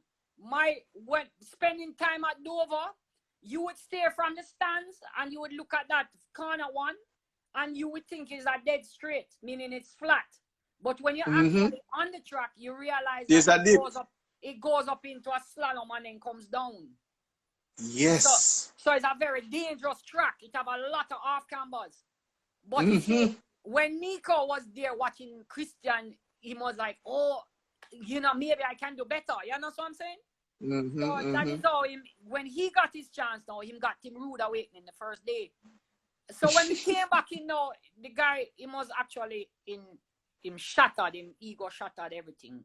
And so I even said to Rosie from JR, I said, boy, Rosie, look like we in a little problem because the Jackie when me for care if you go run, he don't look like him gonna make it. And me can't call back for Christian. I am talking the truth. Right. Because Christian now said, boy, you can't call me back. You understand? No. So me have to stuff it out. So we went back to Kingston. Nigel sat him down at the warehouse because Nigel carried down the car and the record. We sat down, we talk, and we ordered food and everything by the warehouse, And I tell you, Kedron, Nico could not even lift up a grain of rice to his mouth, brethren. The way the man was so thing, and I had to sit him down and I said, please don't be so hard on yourself. I'm begging you. 119 is a respectable time. Craig was there coaching him and said, listen, 119 on a green track, done tires. You're running from the tires where Christian had run the whole day because we never changed it. Because we never had no more tire to change. So you have to run it. And him still did a 119. But to me, I was not satisfied neither. I'm going to be honest. So when they were going back the next day, so we go back and we say, all right, so they're going to come back the following week or so, come back a week and a half. So took the phone and I said, Nico, this is what I want you to do. I want you to download this book, Art of War. And you're going to find it in the Spanish version. And I want you to, every night, I want you to listen to this book, Art of War. So I said, okay, Art of War. And when Nico go back down here, and Nico started to, he needs to start to tell me about a lot of things, how to develop your mentorship. You know what I'm saying? Get your strong in your mind, because mentally, he's a good driver, you know, but it's all going to be in his mind. Because you see, what beating Nico is that he wants to run what Kyle running and what Christian going to run. So because he's going to have to prove. So I have to take him out of that realm now and to kind of take off some of the pressure. Yes, take off some of the pressure off him. Yeah, exactly. And then now his dad now would start to warm up more, because his dad now realized that whatever you knew is very good enough, but Dover is a total different suspension, this, that, different ball game. Yeah, so he started to listen to us more than we started to. So I now got my chance now to kind of put some of my tricks into the radical and stuff like that. So question, Dwight. Yeah. You feel say any one of our circuit racers going overseas to participate, this is why they can be so competitive, because the track overseas, like the Caribbean. Yes, but even I'm going to even get back to even Wings running Formula 4 now, because my guys follow Wings a lot too. Because I'm going to be honest, I'm going to say it again today in front of everybody. Javier, every time we at the track, Javier would look at Wings, and he would always say, when we clocking our rating, he always say, Wings is a very good driver, and he respect Wings, because you see, Javier have a lot of experience. Javier is one Pablo Montoya best friend, you know, so that is the Formula 1 driver out of Colombia.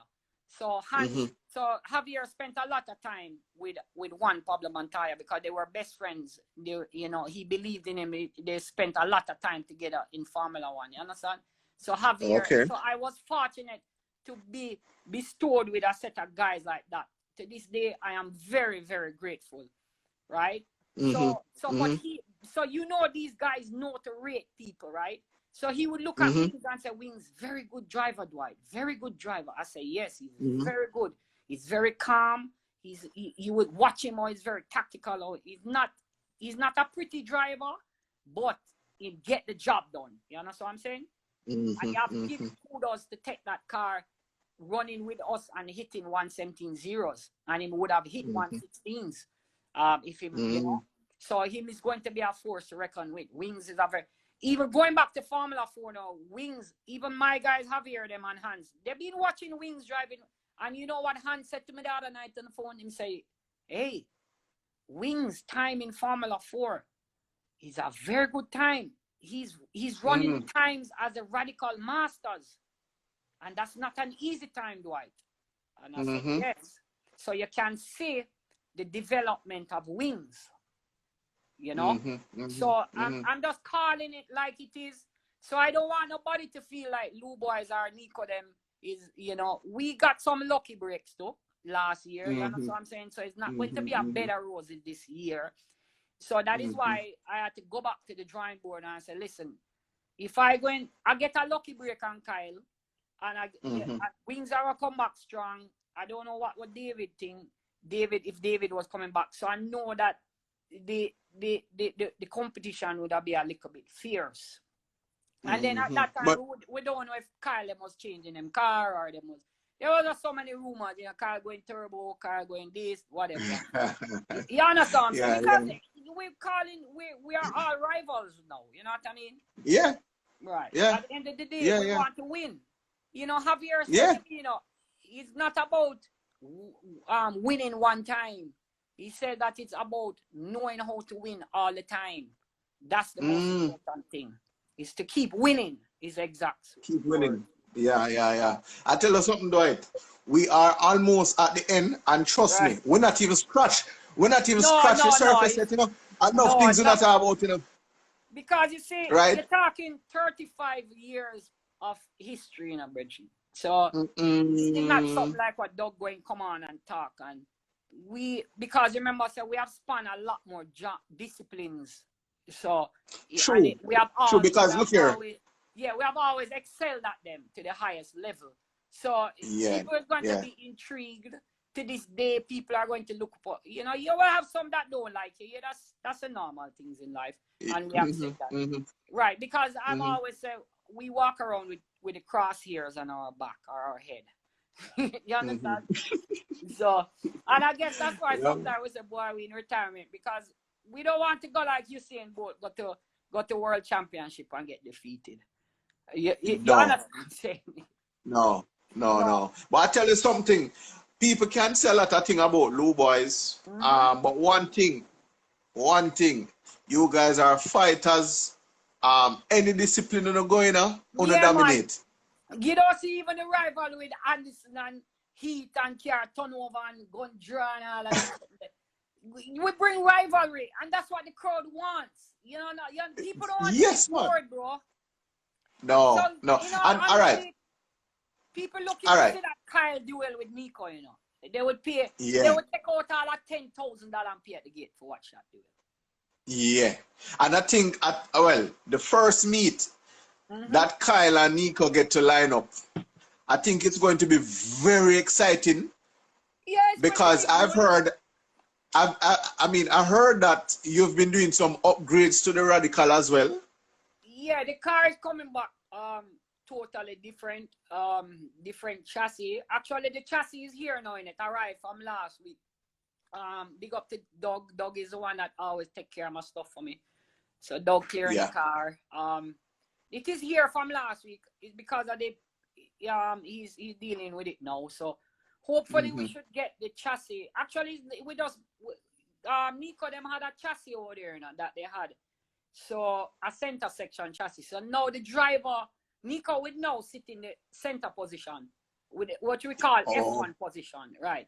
Because all the Nico cars that they built them center section, which is Formula One position. And Nico cars, I wouldn't consider it a Radical anymore because it's really their spin-off of it's called a Salamandra. Salamandra. Because they actually build them. Right. So they actually build them and sell them and stuff. So it's a Salamandra. So they had that chassis there that they had for a while. So they because the dad now gets so involved in it now, the dad decided to finish up that chassis, which he had took it back out, and they brought out that chassis along with the carbon fiber body and stuff like that. So the car is a totally different car. It's not a SR8 anymore. It's totally different. From the suspension the suspension change on that car is nothing. It don't have the suspension like what on the SR8 anymore. So the whole thing, the whole dynamics of the car changes.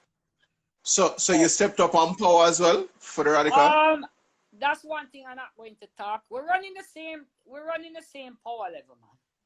Because I believe more in balance of the car, and because the cars can push harder to the corner, but it's which car is more balanced to take that corner.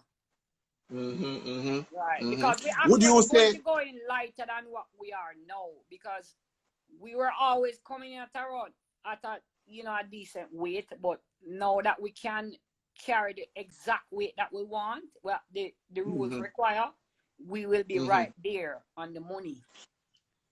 Let me ask you something, Dwight. Yeah. Comparing drags and circuit, which one do you think requires more technical input? Honestly, circuit race, hands down. Circuit race. By far, or are there close? By far. I would say by far. Because you're talking, this is like, I always compare it to the NFL, American football.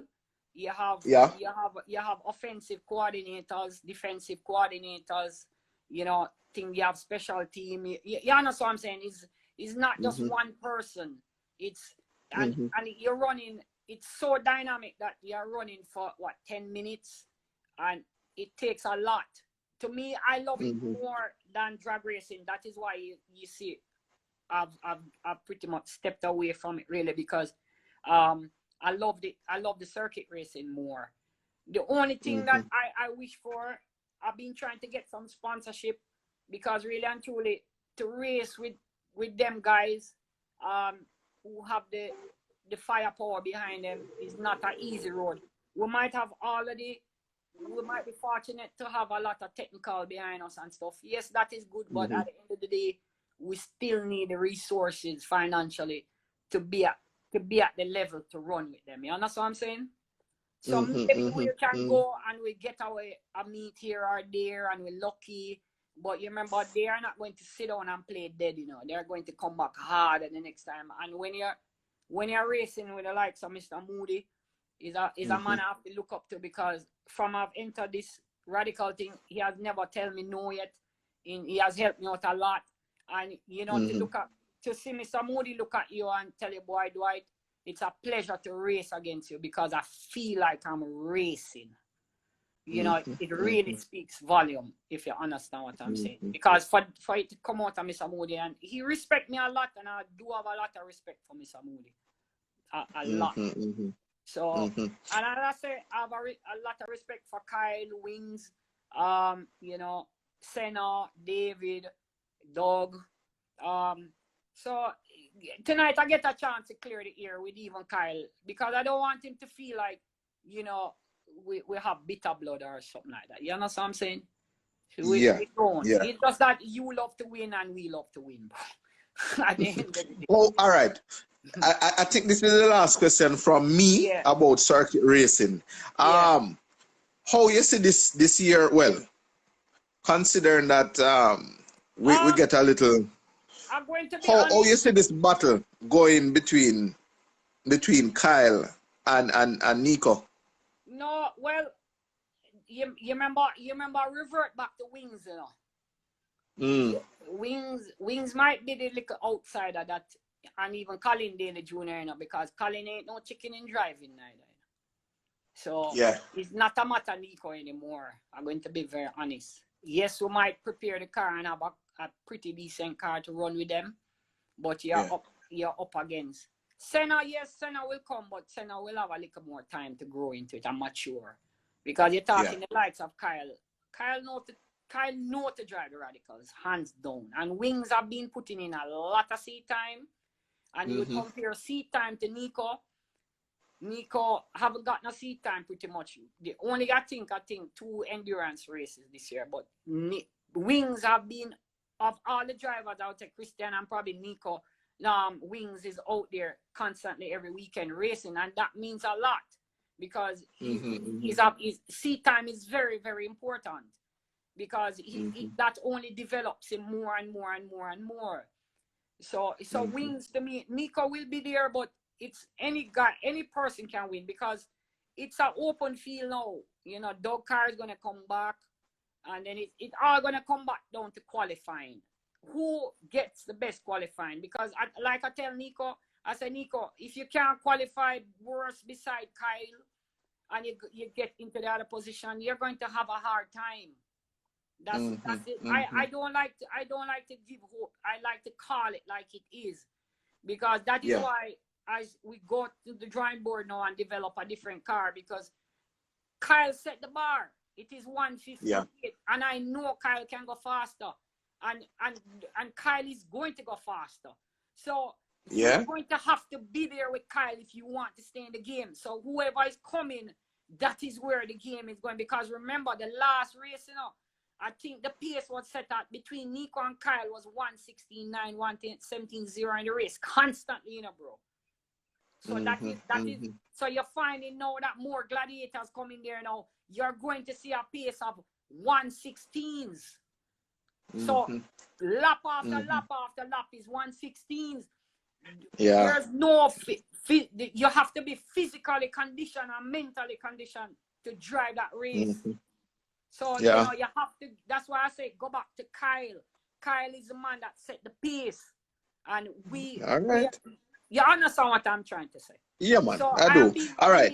As it is. Yeah, and you know, you have to you know, look at your competition. You have to be real too. You have to be practical. Yes, You know, because but this ain't gonna be no lucky break for LueBoyz racing or Nika racing like last year. Eh? This ain't lucky race because yes, you park the little black one. The little black one parking because we can say it go down in history that I don't have them bringing it back. But Kyle must opted to know that there because how our car ran against Kyle in the last race, in the last event. You could see our car would pull him on the stretch every time we'd start, you know, we'd always pull him. So our car would always. So he knows that. So he ain't no dummy. His team ain't no dummy. They had to change the car because they know that we ain't gonna come back with the same car. So most naturally he's going to change. I'm going to change him weapon, you know. So that's where it is. You know, we're going to be honestly, we're going to be right there with him. We are not going to hide our part. We're going to be right there with him. When I go racing, bro, I put on blinkers and I tell Nico, say, listen, boss man, you put in on the blinkers, you know. So you don't business, you know, who is with you or what, you know. Your focus is straight. That is what I want you to do. So he's a good kid. He's been taking direction and he listens. So anytime you get them to listen, you will do great things as long as they are ready to listen, you know. So far, all right. That's it, gentlemen. Yeah, we'll take a few questions real quick before we let go, Dwight. Cause we're on the cutoff now. The Blue Ever, Dwight. You still have the Blue Ever? Yeah, you know we have all the cars, and only the banana is just the one that went away, and the Corolla. Okay. The blue one is there. It is still there. Is it coming back? Any chance? Craig actually wanted to bring it back, but he's kind of me holding it back because I tell Craig I think the 4-wheel drive Honda is a lighter car, is a better car to run, is more proven now. You understand what I'm saying? Because so that's the main thing. Craig is a man, he doesn't like to let go things. So many times because I didn't even offer that shell to David Somerville, even in the last event. I told him, I said, you know, if you want the shell, it would work somehow with the shell so you could bring back the time attack. Because at the end of the day, I'm a promoter, so I have to have things to promote. You understand? So, you know, he didn't take the offer up. He was considering, but he didn't take the offer. Okay. So that. All right. Question. Well, a lot of questions coming in. So, you know, we're not going to be able to ask all of them. Only what we can catch. I think one important thing that maybe a lot of people that probably want to hear from, in terms of the Dragonaut track, it's on stream. All the plans are done. The last acquisition of the last property for the runoff that has been acquired. Both Henry and myself had acquired that piece because the project couldn't the project couldn't actually get off until that piece was acquired, because that would have give us the last 400 feet of runoff. You understand? It would have carried us to 3,000 feet, because when the data originally done it was stopping at around 2,600 feet, and that would be still kind of dangerous. So we ended up sort out that problem now. So all of that is done. So that's in pretty much going on now. It's just that maybe the virus kind of slowed it up a little bit, but that's for sure. I'm personally working on it with Henry on that. So so we're gonna need everybody's support on that, guys, because this is not a small undertaking. This is just doing out of passion for me to say, boy, I don't like to say when you can't do it, because it can be done. Even if we get it off and build it, because we're going concrete with the track, you know. So even if we get the concrete out, the whole track, and then we can start some meets or something to get it on. So we're gonna need everybody's support on it. Whoever can come and help, work voluntarily and stuff. So I'm pitching it out there now to say, you know, it's not, this ain't from me alone or whatever. Yes, we'll be putting money in it, and yes, you want monetary returns, but this is not something you're going to get back overnight. I might die leaving this. You understand what I'm saying? And then somebody else, I never get back my money. But you know, some people just have a passion for things. You understand? And I guess I'm one of that person. So, all right. So that is something coming on stream. Yeah. All right. Any other question? Somebody was asking earlier, what's the most power you made with the Ever? The Ever was at 1,000. I think it was like 1,100, 1,050 there, around 1,100. Cause back then they never did upgrade the dyno back then, and we had always been just maxing up the dyno. So I figured the car, because we're running like the 40 hours on that car. So that car it made tremendous power, especially with the nitrous. So that car was building, I'd say close to 1,050 there around. If you really could have get it back then. It was building some decent power, man. Cool. All right. Bam. We can take 2 more questions because we don't want to have Dwight the entire night. We're past 10 o'clock already. Yeah, we're under quarantine, you know, so it's 3 weeks I don't leave my house, you know, so I'm just doing everything from home remotely, you know, because I do take this virus very seriously, because we should from last year, you know what I mean? So I know how dangerous it is. All right. Somebody just asked if Lola and Choco have unfinished business. We would probably bring back the car, but honestly, we have started to look at the white GTR that had crashed 2 Christmas ago. We're converting that to the drag car. So okay. Right. So because I wouldn't want, honestly, after crashing that one, I wouldn't want to go crash this one. You know what I'm saying? So that one is repairable. So we started to look at it to say we're gonna take everything out of Lola and put into that one. So if we're gonna, you know, if anything should happen, you wouldn't feel so bad losing 2 of them. You understand? Yeah. But you will see it, man, because I wanna go 7s with that car too. That's Joe want it, Craig want it, and we all want it. So it's just that I'm not comfortable. I don't feel safe on jam with Shaka. You know, but you're going to have to. But you know who is coming good too, and I have to give him credit. Caesar them and Glenn, because if Glenn run a 9.3, if him upgrade, do him motor and him training, he's gonna be hitting 8s, honestly. Yeah, he's gonna come out and do 8s. So, you know, as I said, man, they're doing a good job with the GTR there. Trust me. They are, and we're very good friends, and we always talk with each other and stuff with Caesar and stuff like that. So, you know, it's good out there still carrying the flag up for the GTR. Look here, man. You know one thing, Dwight. You see, unity. Yes, it's what very we need important. To understand is, the car community, it is very, very small.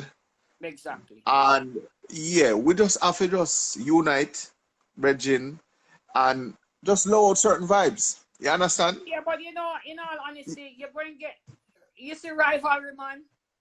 Rivalry is a thing where, you know, I see best friend quarrel over racing and don't talk anymore, you know, bro. I've seen that. Yeah. I've seen that many times over.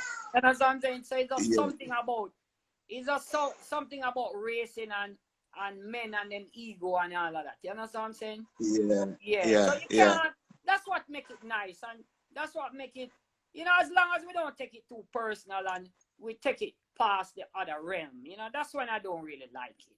Because that's one of the things I wasn't liking with circuit anymore.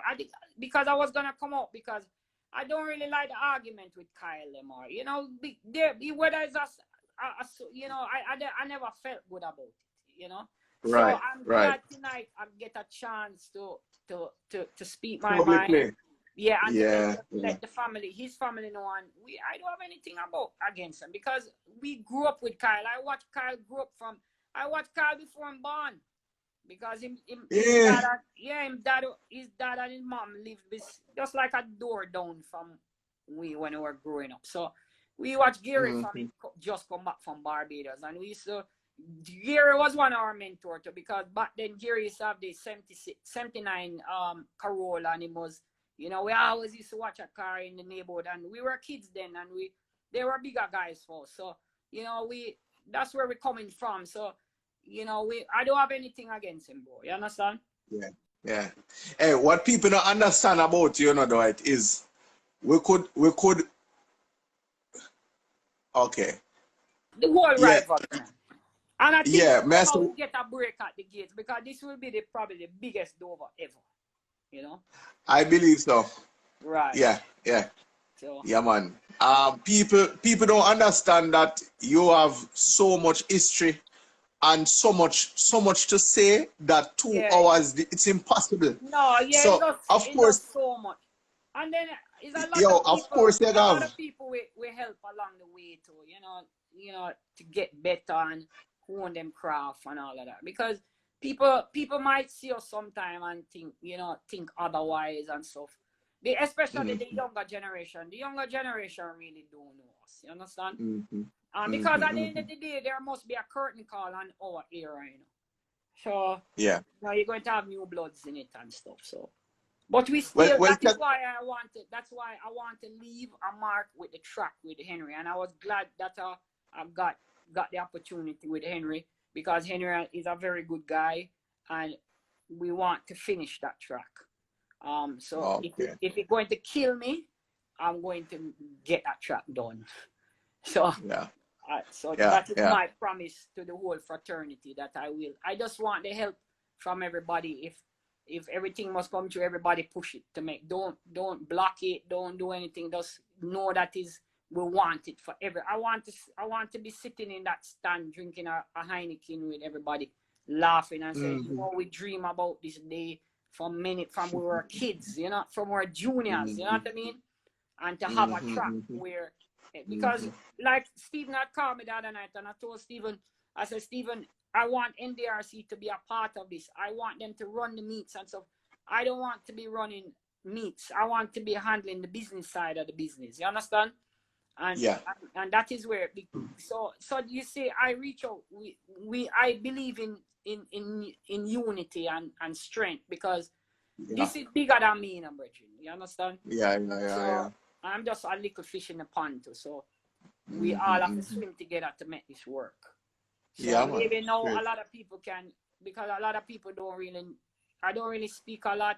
So maybe now a lot will get to understand me and know that I am a very genuine person when it comes to the sport, and I love it to the core.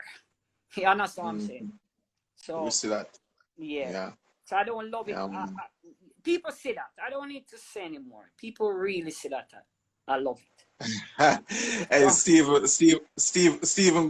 laughing, Stephen said, boy, you let out the news. Yeah. We have always quarrel and every band quarrel in NDRC. But at the end of the day, bro, you have to give props where props is due. Even Kenty them run a very, Kenty them run a very good. Even Kenty too, if he wants to put on a meet, they're at the facility and whatever, fine. If he, we're not hard and fast to say we are going to run meets or whatever. My objective is, and Henry's objective, especially for his that dream, is that we want to see that track finish. And everything is done plan-wise, everything. And I said, those are gone in. So we're just waiting on, and, Parish Council being receptive with us, Works Agency, all of the guys are for it. And you could say that there's no negative against it. You understand? So good. Someone have been asking where's the track? All right, the track is at Vernon Field. Is when you would finish that when you would come through the banana fields and the kid, where you come to that last train track where you'd either come to the Y now. So you go to right to go to Vernon, continue on to Vernon, or you go to the left. It's right at the left, right there. It's pretty much 100 feet on your left starting, or 200 feet on your left starting. That property on your left go all the way down. Yeah, last 10 minutes. Yeah, man. Last one. Oh, yeah, I'm good enough, but you just don't want to like bore the people, them, you know. All right. Exactly. Say a whole heap of things, you know. Go on, go build, you know, make you go run race. That's how. Yeah. Yeah, man. I guess so we just leave it, make the audience shoot the question, them, and I'll just answer them as best as possible. Because I think we have covered all the bases pretty much. Yeah, because you know we talk from drag days come up to circuits, so right. Yeah, man. So we pretty much covered. Somebody was asking earlier, Dwight, about what is Nico's view on the radical, like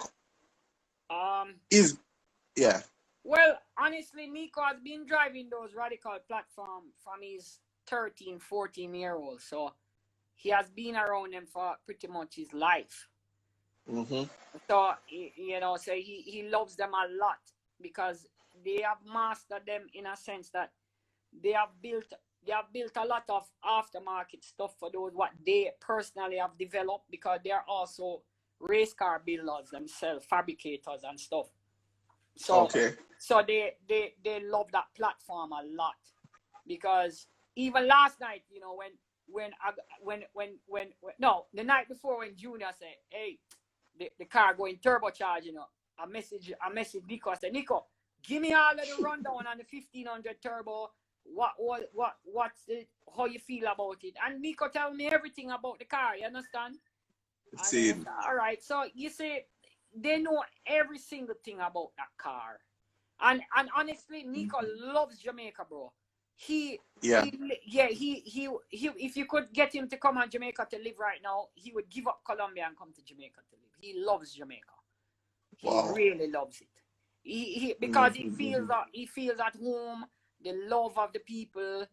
You must understand, they are as much as they have raced abroad and stuff, they have never got that feeling, that when we bring these overseas drivers over, whether my team bring them, whether Doug, whether Kenty, them, all of these guys, Chris Gore, them, all who come to Jamaica, they love and the crowd. Yeah, the intensity of we racing and just the crowd response and all of that. Yeah. It's just like it blew them away, because even Alex and his wife that used to drive the Corolla, they were like falling in love with Jamaica, bro. I'm telling you. They just love it. So that's how now I got Nico them more embedded in Jamaica. Because he was even worrying about the other night. He said to me on the phone, he said, Dwight, what are we going to do about the 14 days quarantine? I said, Nico, that's a good question, because really and truly, if you come in here, me no know you're going to come in like all 15 days before the race meet. You understand what I'm saying? Those are factors we're looking at too. You know what I mean? Right. Yeah. Right. Those are factors we're looking at too. So I said, boy, Nico, I don't know that going to work. So those are other factors too. We have to be real. So I wouldn't want we want this damn virus to go away now, we can't go race. Yeah. Somebody was asking how old is Nico? Nico, I just turned 19, 20, Nico, actually, when Nico was running, I think Nico was 19. So he was still in his teens when he ran the car last meet. If he's there, if he's online, he probably can give you more clarity on that. From what I know, he's 19. Let me see now. What is now? The red Corolla. We talk about the red Corolla. Well, the red Corolla is destroyed now. It's in pieces. Alex is heartbroken. The wife heartbroken, because if you should see the car is total. Total. It just breaks my heart to see the car gone to pieces. Because Rosada said to me, boy, do I just because that car, you see that red car, that car is a very iconic car, you know. That's why I bought that car, because it had a place in history. Because we all grew up during import racing, watching that car run from Rosada. Them had that little car running. That's the car that broke a lot of barriers for where you would see more all of these bigger, you know, these nice pro mod cars and things running. Yeah. Somebody was asking earlier if the Civic will be a full track car. Yes, the one that we're building with Craig is a full track car. Nick car is Nick for promoting business and stuff. So Nick car is really a street driven car. Nick have a race with me, you know, like that's a little him. And I know Nick went beat me in the GTR with the Civic when that day come. Yeah. But Nick car is really the Craig car, the one that we're building, is really the car that we will continue as long as we have health and strength. That's a car we'll campaign all the time at all the events, them, including, because you see, we must build back a car, because if we are building a track, we have to have something to bring to the game too. You understand what I'm saying? Because it is expected of. So we're gonna it's gonna be full drag, all the bells on. All right. Yeah. Let me see now. Which car did win the day at Vernam, Lola or the Corolla? Actually, Lola beat Alex. It did beat him because Alex actually slipped on the line, and then because even when Alex came back, he was amazed to see how the car had a lot of top end, because the Corolla couldn't catch it back. Even if you tried, even if you run a half mile or a mile, the GTR will just pull him all the way through. So, you would have to move with him. The power was really down on the car, and him just get a bad break. You know what I mean? Yeah. But you see what he got to show in a Kedron. Craig is just so friggin' lucky. He's like when every you time line up with him, he like him always just have that lady look on his side. You understand what I'm saying? Yeah. That's why the crowd love him, you know what I mean? Because him is a showboat too, you know, you understand? Yeah. But tell me something, Dwight. What if somebody should do a call out now? Like somebody brave enough and say, oh, they want to run off a LueBoyz now. No, we would, because honestly, there are a lot of bad cars out there now, and I would, as I said, the only time I would probably run Lola is on the road. So yeah, and we don't want to run on the streets. You understand what I'm saying? But if there was a place that we could have probably we run a half mile or something like that, I enjoy running that more. But in terms of drag racing, they would have to wait until we finish the Civic. Okay, because I see Omar. There would be no way possible would come out unless we finish that car. Okay, because I see Omar in the comments saying that he's ready, you know. So I don't know if that is an early call out. Well, remember, so him have Arville to deal with, no. So you see Arville take the quarantine time. You don't see him clean on him piston them and him aluminum rods them and I fit up back him motor and everything. So all right. And I sure know Arville say Omar get him new engine from Mazwork too. You understand what I'm saying? So I don't know if that is the reason why Arville going on and does our theme car and everything too. Because don't get me wrong, you know, Williams' car is really a 7-second car, you know, because if you look at the mile an hour what him trapping, you know, he's trapping 185. 180 at mile an hour, you know. That is a 770s, 780s pass, you know. Because you remember that is the time that bad breed them trapping 180s, 190s. So it's just because he can't. If Arville really get the short time, meaning from the 1.8, if he gets that 1.8 right, you know, and him just happen to bingo with that 1.8, you know, you're going to see a 7-second pass out of that car. And it's no joke. You know, maybe he might just make one Hail Mary pass, but at the end of the day, he will get it, you know? So it's just honestly, we were all going on a trajectory of going to the sevens. If Vernon Field never stopped race, we would have, all of us would have been hitting sevens. Chuku would be hitting sevens. We would be hitting sevens. Arville, Dean would be hitting sevens. No, Bad Breed would have been forced to come back out, you know, because he was a big man. So we would be hitting sevens. I'm not asking you that. It was because we ran down to eights very fast, you know? And a lot of cars were there sitting in eights now. But, you know, I'm telling you, we would be, it's just, why you can't see the times them at Jamus is because the track is just, it's not.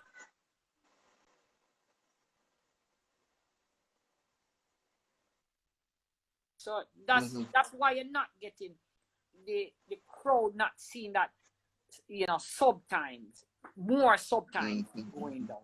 But, you know, as I said, there's a lot of cars here now that can run sevens. Chuko car can run seven because the supers them prove it day in, day out. You cannot say that the JZs are the two JZs are the best engine ever. You know, the best engine ever. Bang for the buck, you cannot beat the two JZ. You know, you can go on eBay, go buy two Pro J intake, this, that, and you're friggin' right down there. You know what I'm saying? It's not a GTR, you know, where a tranny going cost 30 grand or, you know what I mean? Or it's just ridiculous. You know what I'm saying? Yeah. I was just fortunate and I had that will to say I want to get this GTR down there. It's just a personal thing. I wanted to just get that 8-second time slip. And when I got that 8-second, it didn't matter to me anymore after that, really. Because I know it's just a matter of spending more money to get down to sevens. Because we do have the means and we have good guys behind us. Doug from Fab Shop Miami. You see now Texas Killer with the GTR, the red one. The red one that went over to Texas. Him killing all the 2,000 horsepower Lambos them and that car.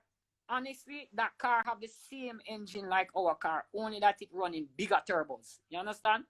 So it got to show you that if I put bigger turbos on mine, I can crank to 17, 18. Because it's the same exact motor. Because it's the same engine that the one engine builder replicate from. You understand? So it show you that it's not a matter that we can't. It's just that there's no track here for us to push it anymore. And I was sorry when Vernon Field closed down, you know. And that was one of the reasons why our project was kind of moving at a pace, because there was just so many rumors coming back out that Vernon was going to come back, and then we would pull in and would pull out, because we said, Henry, if Vernon come back, it's gonna hurt us, you know. We won't. So, you know, but now that it is confirmed, because Dean Shaw and myself, we had actually went out to them coming to November and met with them, and they had put us on to whom, and we had written a lot of letters what them asked us to do, a lot of application in, and we actually thought that we were gonna get it because the board, they had actually approved it. And then when we went back in there, you know, to get the final decision after they had pretty much approved it, the minister came back in and said he wanted to have he wanted another interest in it. So that was the end of it. So I don't know what it is with the minister, you know, why he don't want us to get it back, meaning NDRC or whatever. But it's honestly, it's not going to reach anywhere. It's a pipe dream, gentlemen. And you know, from JDRA, it was always said that Vernon Field was going to be a hub and all of that. You know, yes, we'd want it to be, but at the end of the day, it's just the era is just not conducive for that kind of magnitude of project. It's just not going to hold. You understand what I'm saying? So I hope that maybe one day might change in mind. We don't know. You know, anything can happen. But it's still a risk factor for us while we building this, because if Vernon Field come back midstream with building the project, you know, Marky will have a better facility, because races will be able to run on weekends, and we have tests and tunes and all of that, and we want to partner up with guys to put dyno there and stuff like that. So we'll have a whole outfit. Yeah, because we plan to put bays there to, like, You know, I've seen many times guys will get injured at a track and they want just the facility to get them car back up and running. So we want to put in bays and where them can use a facility to try and get them car back up, because it's only in our interest if we do that, because as promoters and as owners of track, you don't want cars to be down because fans going to get irate. You know, you understand what I'm saying? So it's just over the years, I personally see things that I believe that can take it to the next level, and that's how I've always done things. You know, you can see even for the little go-kart track that I built. You know, I've spent a lot of time and effort and get it on parity to anyone that's running up there, you know. So it's the same thing. I've always focused all my energy to get it right, and then that's why I guess Henry loved the chemistry too, because if you don't have a good chemistry, it can't work, you know. But those are the goals that we want to have for the track. All right, two last questions, Dwight. One person was asking if you have any plans to race overseas, and somebody else was asking when are you predicting for the track to finish? All right. Honestly, I'm going to tell you this right here.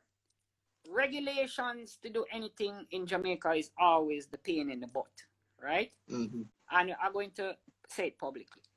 You have to follow the rules and you have to put in whatever them say you have to do, right?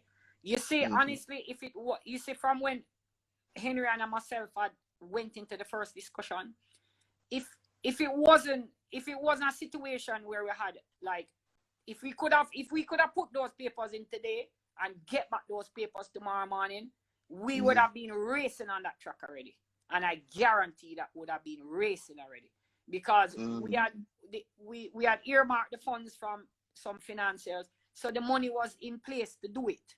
You understand? So it's not a matter the project would have hold back with finances, because I'm not going to go into something if I know that it's not going to finish. You understand? I built that go. I can tell you this. When I bought the go-karts the first time, I never think I was building a track, bro. Honestly. I only saw it as a business opportunity. And when I say, you know what, I'm going to ship this to Jamaica, and I call Utiku and I say, bro, you will back me on this? And my uncle had a piece of land there, and I call him and I say, uncle, I need this piece of land. And he said, all right, take it. And then I reached back to Jamaica in December, and I give myself time, and I went in January and started to get things done. And that track was pretty much done in like 2 months. You understand? So it's not finances going to hold it back, because a lot of people have faith in me, and they always back me in things that I do, and because they see that I'm a person that, you know, whatever I put my mind to and whatever I put my heart to, I achieve it. You understand? So they see a lot of worth in me. So if I go tomorrow morning and I pitch it to 4 or 5 people, I know they will always back me on it. You understand what I'm saying? Because they know that I have a good strike rate of 9 out of 10. I still have to put on 10% loss. You understand what I'm saying? So, so you go back to it. If there was no regulation to go through right now, and to that track would have gone half, pretty much. If I get a track, you would see half the track paved in a very short order. And I know that if you guys in the fraternity come and say, me and Henry start, and even the first 330 feet, you guys will be all jumping up and down, and you'll be like, everybody will be putting in on. Because listen, I have this energy around me, you know, bro, that people gravitate to me a lot now. So I have that energy that people will always, I just have to speak to them, and just have a first 2 lines with them, and they see that I'm a very real person, and I can get things done. And I have never been a person for me alone. I would take out my last and I would give it away. That is how I am. So it's not about money or anything. We love something and we want it to work. It's just like how you see Dover. They can't do any more thing with Dover because their hands are tied. You know, it's not like Mr. Myers or Pete or all of them who there was there wouldn't want to put the money in. But the long and the short, you have to call it like it is. The track don't belong to them. So they're not going to put the money in the way. And, you know, people would complain about the facility and everything. it's just a hard thing to do because you're not going to put the money in, you know. So it's the same thing, you know. This is now me and Henry baby, so you know the money will come, as I say, because the people just want to see us starting, bro. And then you're going to find the believer. You're going to find the followers come on now and say, okay, if you have a tractor, you can put in. If you have a bulldozer, if you have a truck, if you have mall where you can contribute, if you have even one, if you don't have nothing and you can come up there if you come supervise something. We want it. Because those things cost money at the end of the day.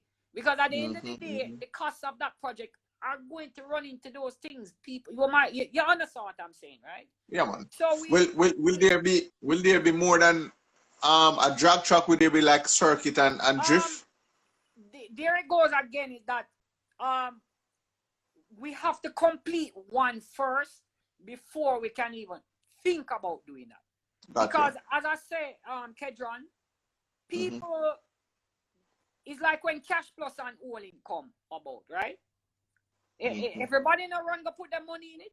I'm not saying a lot probably don't do it, but because it was supposed to be the Moses going to lead everybody across the financial Red Sea. So everybody jump on it, correct? It's the same thing. It's like for years we all been talking. It's not like 90 who take out the money and building truck. So you have to give 90 credit for that. Take out him hard earned money and build a truck, right? And people, including myself, will say, boy, 90 too far and whatever. Fine. And at the end of the day, I would pull my trailer, we'll pull with Damien and them, and we see we drive all the way to Maryland. And we don't complain, right? Fine. So, but we racing it will always be want to be near Kingston. That is the Mecca. You understand what I'm saying? So we always going to want a track that is close, that we can go down here on a Sunday or a Saturday when we have test and tune with Lime. We do some call-outs, grudge matches, stuff like that. We want to bring that back. That is where we want it. So, you know, and then you will find that, and I've always said it, I said, the guys in the automotive industry should support this movement because the mechanics, all of these guys, the dynos, whenever there's racing, people do spend money. Because a man will take out him last money just to beat Omar, you know. Or Omar will take out him last money just to beat Arvin, you know. You understand what I'm saying, Kedron? So there's an industry that was being created. So if we don't foster this and make it move on, you know, you have to have visionaries. You have to have guys that are willing to take the risk. I've always been a risk taker all my life, and I will continue to be a risk taker. Whether I die poor, but one thing for sure, I will die a happy man. You understand what I'm saying? Because at the end of the day, I just want to know my kids are fine and everything. And if I go poor, and a smile on my face, I'm the happiest camper. Because at the end of the day, I am not going to take it with me. And that is how I look at life. You understand? So I am reaching out to everybody now to say, listen, the movement is on. We are on it. It reached the stage where it's going through approvals, and that is where we want it. As soon as we can fast track that, if them tell me today Spars going to sign off it and NEPA and everybody sign off on it, you're going to see cement up. The guy pour that cement the next day, brethren. The only reason why I don't do it because I don't want the problems of me going there to start no project before. You understand what I'm saying? Because, you know, it can be very dicey. Because if you start down there, you're going to see ministry security coming in, you know, because you have to get from them because it, you remember, a track like this deemed to be, you know, it might be involved in contraband and all. You know, right. Yeah, man. So you don't want to jump and do anything. You just want, and I sure know everybody on this forum have some connection to every department. I'm saying to you guys, whatever you can do to fast track this, to push through, I just want to see that part, because I told Henry that it is the hardest part of to do the project. Passing is the hardest part. It's not building the project is the hardest part. It's friggin' passing the plans are always the hardest part. So so there's a lot being said tonight, and I'm glad I got the opportunity to clear up a lot of things. And so it has been very fruitful on my part to just reach out to everybody and say, you know, please support this because we want it. We want this track so friggin' bad. You know, want it. Boy, I tell you something. I see someone in the comment I say, boy, the longest 10 minutes this, you know, but you know, it's done you now. see, like what I want to understand is, you know, you have a lot to say. Bro, I started this cup and this is a large cup with water to the top. And I don't know. Yeah. But you know, Kedron, I've given you 876 credit. You guys had, you know, well, you know, Nick involved with Skunk, but you guys have gone into a different realm because Nick never had the focus, and you guys took it and run with it and built it to where it is, and it is a very informative platform. I follow it a lot too. It has just been, it has done wonders, bro. So I give you credit for that. Much respect, so bro. I don't want people sometimes feel, because I know there's some myth out there sometimes that we don't, you know, there's a tension sometimes, you know what I mean? Nothing on our part, you understand? It's just that like illegal racing we don't follow anymore, because as Steven said the other night, it's not that we never used to go gully and we never used to go lake spin, and so it's not like we're gonna come like we have Bible in our hand and wings on our back and we never used to do bad things too. You understand what I'm saying? Right. We all used to do bad things. But because we grow old and we mature, yourself has matured, we see we are dangers, you understand? But you know, youthful exuberance going to be out there, you're not going to be able to talk to them because they want to race. So that is why my job and Henry's job and the people around that are the elders and the, I wouldn't say dinosaurs, but we can work to let it happen, because you know, so we just want the support of everybody. And we'll get it done. Yeah, man. But so, again, Dwight, much respect. I mean, it's been 3 hours pretty much, and you know, although we're in quarantine, there's nowhere we can go, but you could be using the time to do something else. You know what I mean? Well, you know, like I tell everybody, you know, I say, boy, if I learn to sleep, me know so means I'm good sleeper. I don't think nobody can sleep better than me if we're going to sleeping contest right now. Because I really learned to sleep. You understand? Yeah, man. So, as I said, our focus is to unite. I want to see everybody. I just want to see racing, and because we all support a lot of countries and we fly all over the place. And let me tell you something. And I've been trying to preach this to a lot of the guys in politics who deem motorsport as rich man sport and all of these things, and they don't have no value like football or cricket or one of them things. I said they don't see the magnitude of what this motorsport tourism can do. You know, they don't see it, because it is huge. Jamaica is in the most strategic position, location geographically wise. We are in a very strategic position.